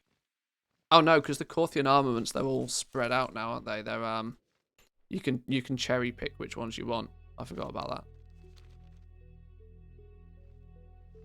that. Leatherworking is just too expensive to be our first profession, which instantly rules it out for me. Especially on the fact that half of leatherworking covers only 2 classes in the game. Shamans and hunters. Hunters of which currently... now I know the meta is a bit loose. But hunters do not perform very well in the meta right now.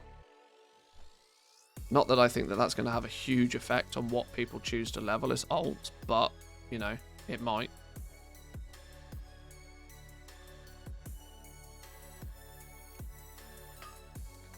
Rings and trinkets are still RNG from the Corthian items. Keeps getting repeats. Oh yeah, because you can't buy just a ring or a trinket. You have to buy, you know, you buy a jewelry box, don't you? So yeah, you might, yeah, yeah.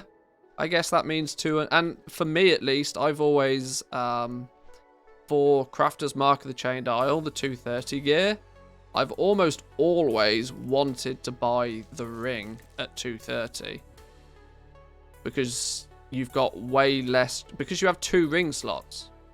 You have way less chance of replacing it with an item drop. So if you're going to spend more on a 230 piece of gear, the ring makes the most sense to me. Do people agree with that? Or is that just me making it up in my head? I think that's quite logical. Do other people do the same? If you're gearing up an alt, where do you spend your 230? Because you can only equip one of them. The ring seems like just an obvious one for me. And is what I've always done, at least. I use the ring or the neck, yeah. Something that is less likely to be very quickly replaced.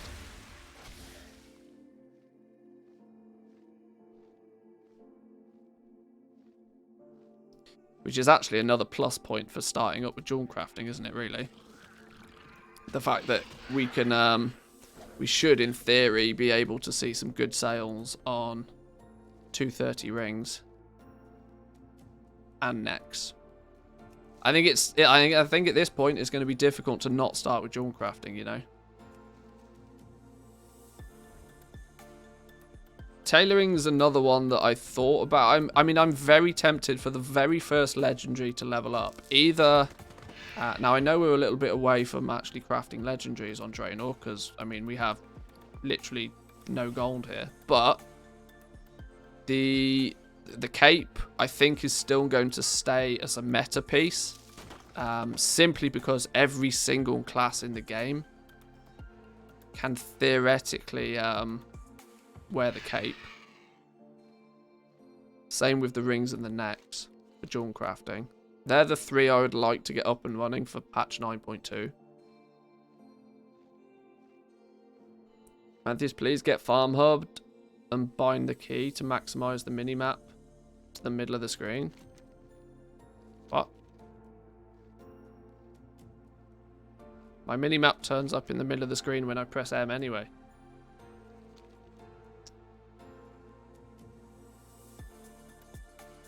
I don't like Farm HUD. People get on with it. I just don't like it.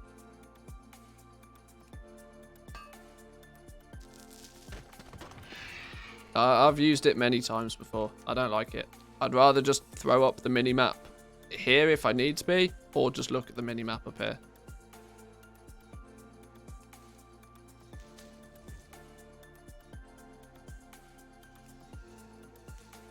I don't want lots of circles and things zipping around my screen. I don't want that. I'd rather look at the actual real world. So many people tried to convince you to get it. It's like bag add-ons, right? do we dare go there?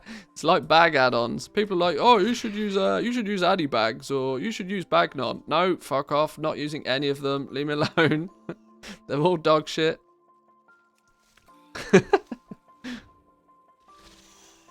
Luckily, I get on fine with LVI's bag add-on. If I didn't get on with LVI's default bag add-on, I would be using default bags. Hate is gonna hate. This old dog does not want to be taught new tricks. Those bags, my eyes, my eyes. Put the stream on 160p, then you won't be able to tell the difference. Problem solved.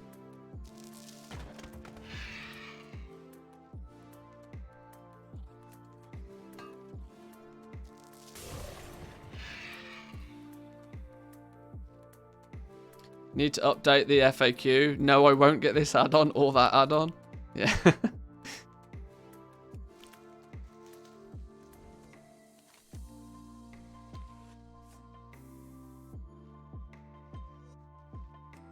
It's all good. It's all good. Oh, that was a juicy one. 3 Alethioum from that one. 3 Alethioum and 14 Oxane ore. Go on then.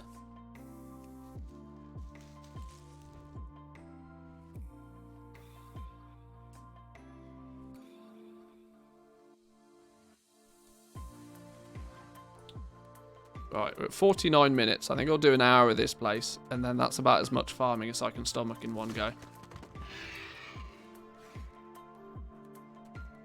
There is no add-on command, unfortunately. The closest thing is /LST. LST gets its own command.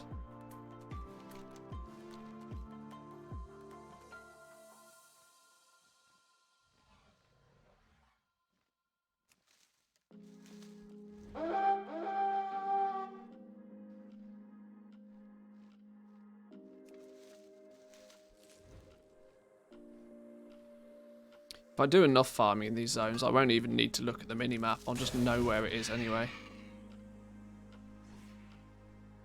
And in theory, I should just follow Zygor's arrow.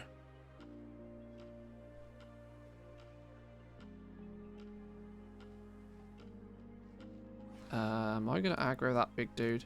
Hopefully not.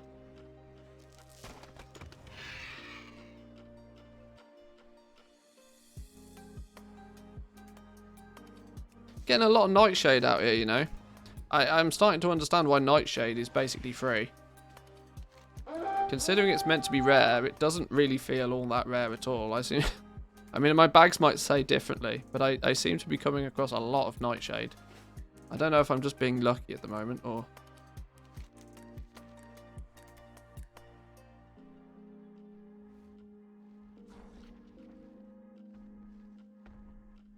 Where's it gone? There it is.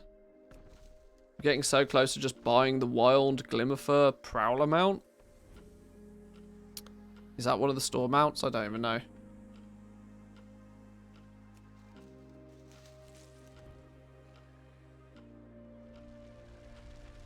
We're not picking that up. The only store mount that really... Oh, it's the cat. Oh, of course. It's the new cat. Yeah, sure.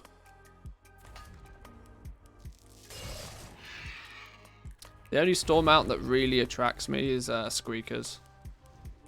I like Squeakers. He looks cool.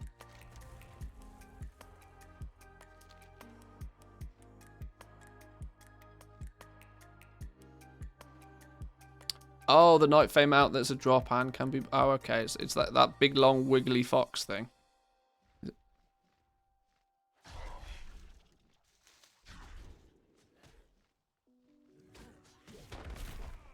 Yeah, I mean, that one looks quite cool. Oh, God, I've pulled aggro. Press the win button.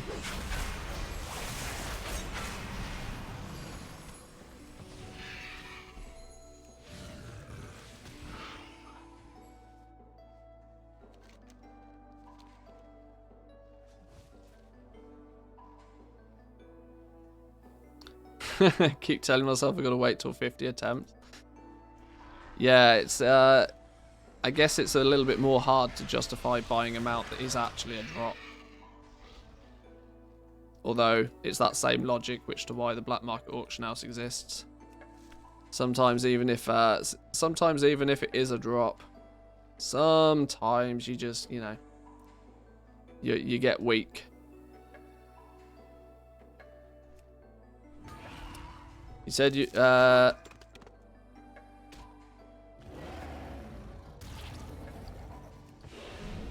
you said you would go to, you said something about to say, what?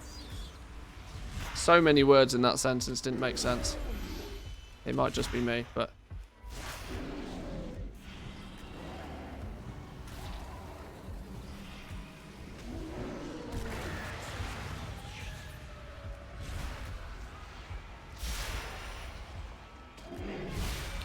This motherfuckers can kill me. Can we not be killing me, please? Out of, pure respect for the art. I'm dead. I'm dead. I'm dead.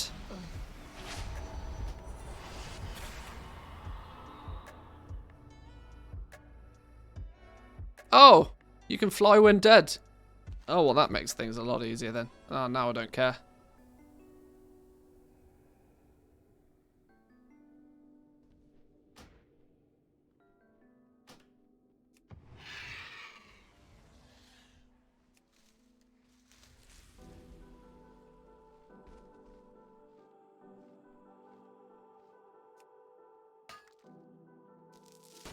Five minutes to go, I think.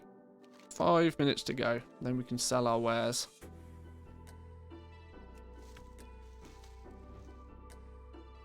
Reigns of the Grand Black War Mammoth.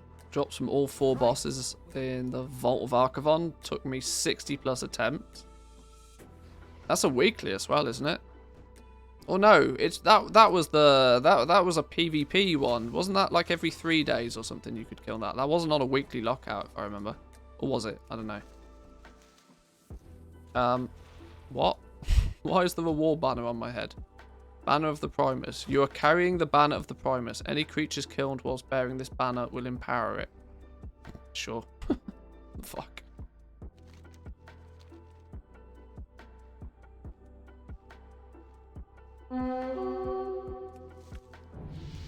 Oh, double ding. 57. Getting there.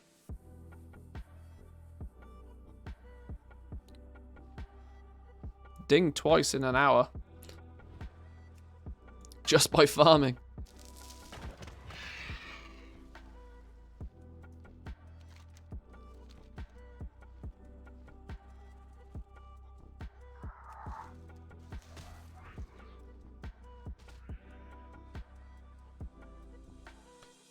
$20k gold's not too bad. Considering it's a high pop server as well. It's where you would normally expect materials to be... Fuck, screw it. Where you'd usually expect materials to be considerably cheaper. Yeah, it's not bad at all. This is my point. It's really not a bad time to be out doing some farming right now. I'm glad that, you know, when the need for me to do some farming is coincidentally landed at a point where the materials are actually quite valuable. So I don't mind too much. I want that one because it's a rich one. Oh dear.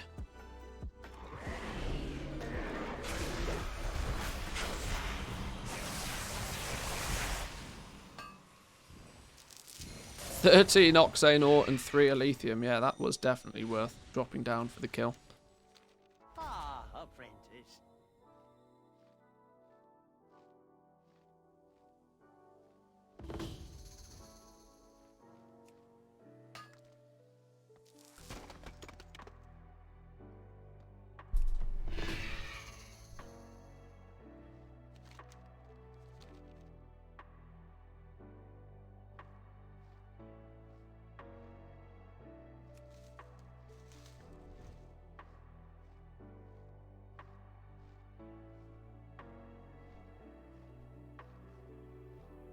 So yeah, like roughly 20,000 gold of looted item value, which I don't hold too much basis for actual true value on. But considering on this realm we had, before we started this, we only had like 30,000 gold, like in total. Like an hour's worth of farming is basically doubled our wealth on this realm. Which will go, 30k gold will actually go quite a fair way, I think, to... Because we need to level enchanting at some point. We can probably level enchanting for like a few thousand gold. To get ourselves some basic crafts up and running for jewel crafting. 30k will probably go quite far. I wonder if it's worth me making any 168 gear. I don't know. I know it'll still sell. And I know it'll probably still sell on the basis that there'll be less people trying to sell it. But I equally don't want to get stuck with any of it.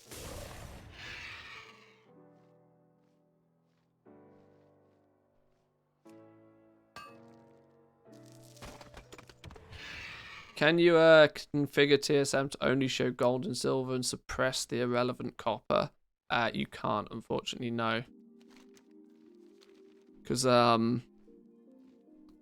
believe in the game's code, everything is a multiple of copper in the game code.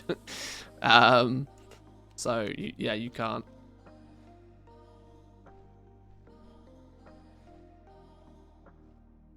If you ignore the copper, you ignore it all.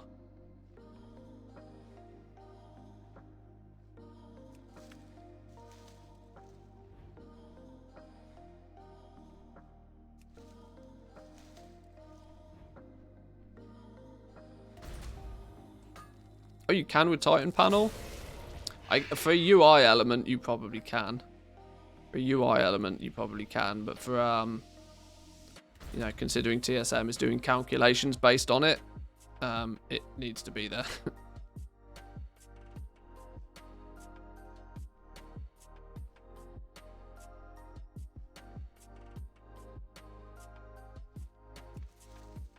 I don't think like gold values are stored in the game files as, you know, 3 different entities: X amount of gold, X amount of silver, X amount of copper. I think they're actually stored as just quantity of copper, and then, you know, it's displayed in game as gold, silver, copper.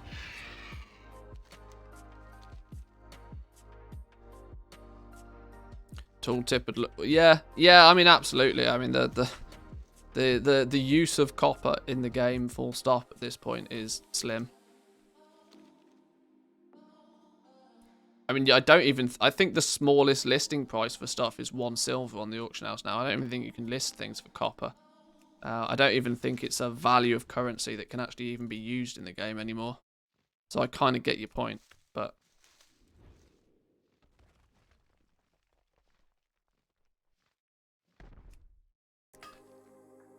anybody else think that we should have a currency greater than gold? You know, like platinum or something? It's an idea that's been thrown around a few times.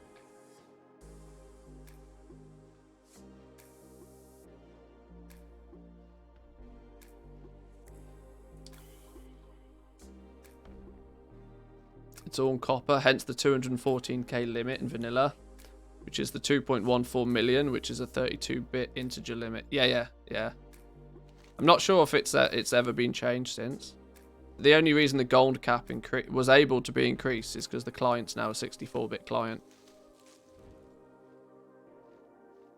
I believe.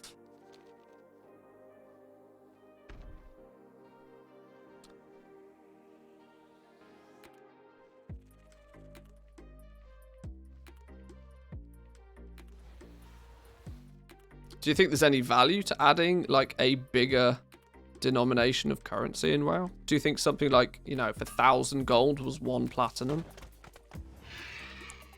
Do you think there's value in doing that? Could that possibly then be a way for them to increase the gold cap? So if they were to move the gold cap to a number greater than 10 million, or 9,999,000, you know.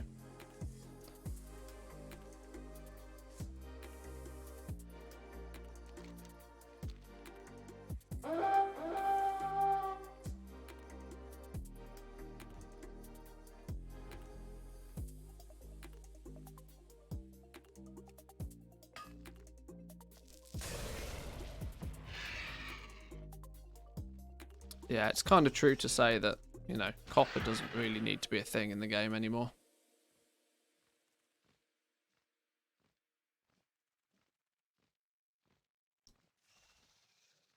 Right.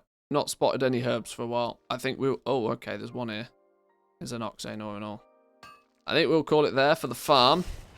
My tolerance for farming is limited at best.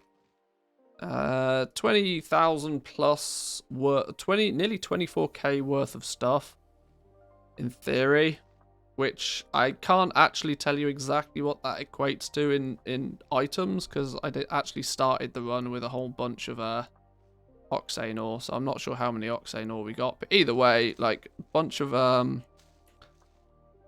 death blossom, 285 death blossom, yeah, 44 nightshade.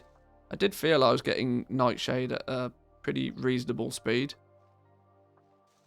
Marrow root, stack and a bit of marrow root. If there's any materials down here, oh, you see, I don't know how much lacerite I already had in my bags. I don't really know how much oxane ore I already had in my bags. So this wasn't really done for science, but this might include a bunch of stuff that we already had.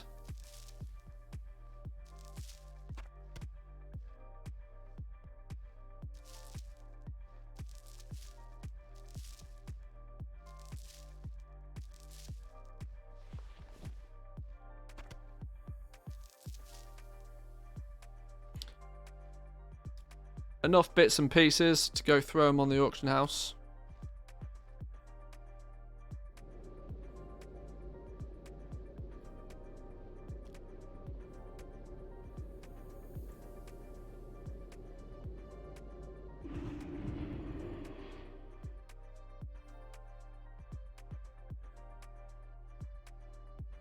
We can, if we can sell this lot pretty quickly, that should put us in a good position to start a little bit of baby crafting. It's not going to be super aggressive, but it'll give us a few things to at the very least be listing on a regular basis. Crafting and listing something is better than, you know, not doing anything. Having the gold sat in your bags is never worth. Hang on, what am I doing? No, I'm going to Ogrimmar. What the hell's going on? This also comes to, you know, when I suggest to people that they farm up 1,000,000 gold. If you're comfortable in knowing what you're doing with crafting and what you're investing in, you don't actually need to, you know, save 1,000,000 gold in one go.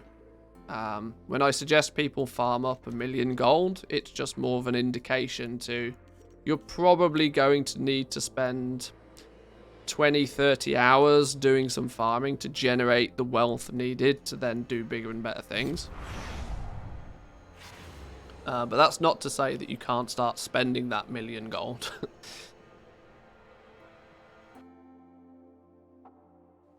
As long as you're doing something that increases your overall wealth, then you're all good. As long as it's not transmog farming.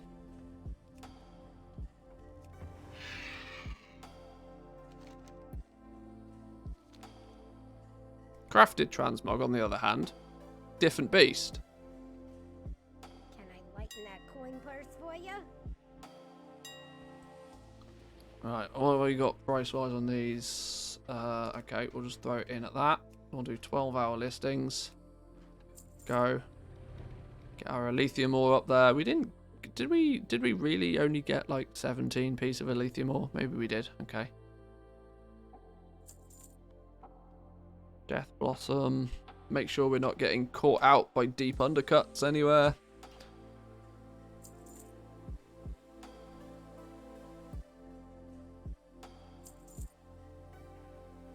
No cheeky lowballers.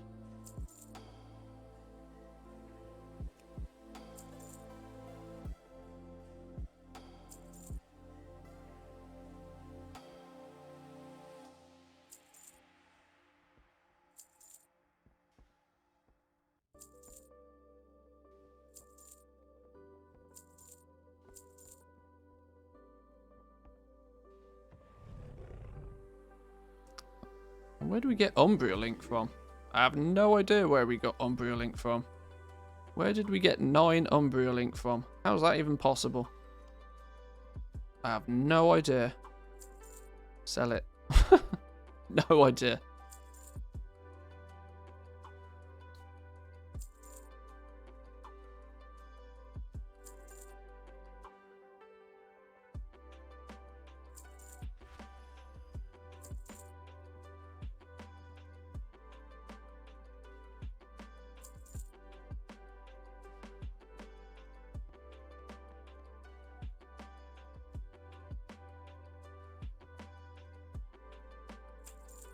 Right, there we go. That is the auction house stocked with stuff.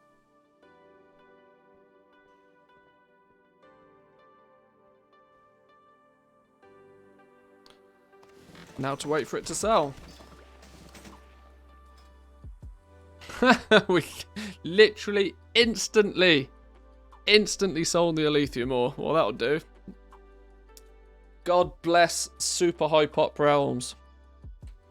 By the time, before you've even finished posting the materials, they've sold. Right, well, we'll come back to this tomorrow, see what's sold. We've got, what is it? 30k of stuff on the auction house. If we can sell that tomorrow, we got 42k across our characters. Yeah, with that, if we sell most of this, that'll put us at like 70. 50k for doing some basic crafting with a couple of the professions. Is probably enough to get us up and running for sure. We can continue farming sort of in the background whilst our crafted wares sell. Progress, slow and steady, but progress. It's the way you got to do it, right? It's the way you got to do it. Overall wealth is not outrageous, but 115,000 gold of sales on Draenor so far. We've spent 88,000 gold on a bunch of stuff, hence leaving us a 26,000 gold profit for now. Our inventory based on market price is 180k. That's completely wrong. That's because it's saying that 6 barbed legs are worth 30,000 gold.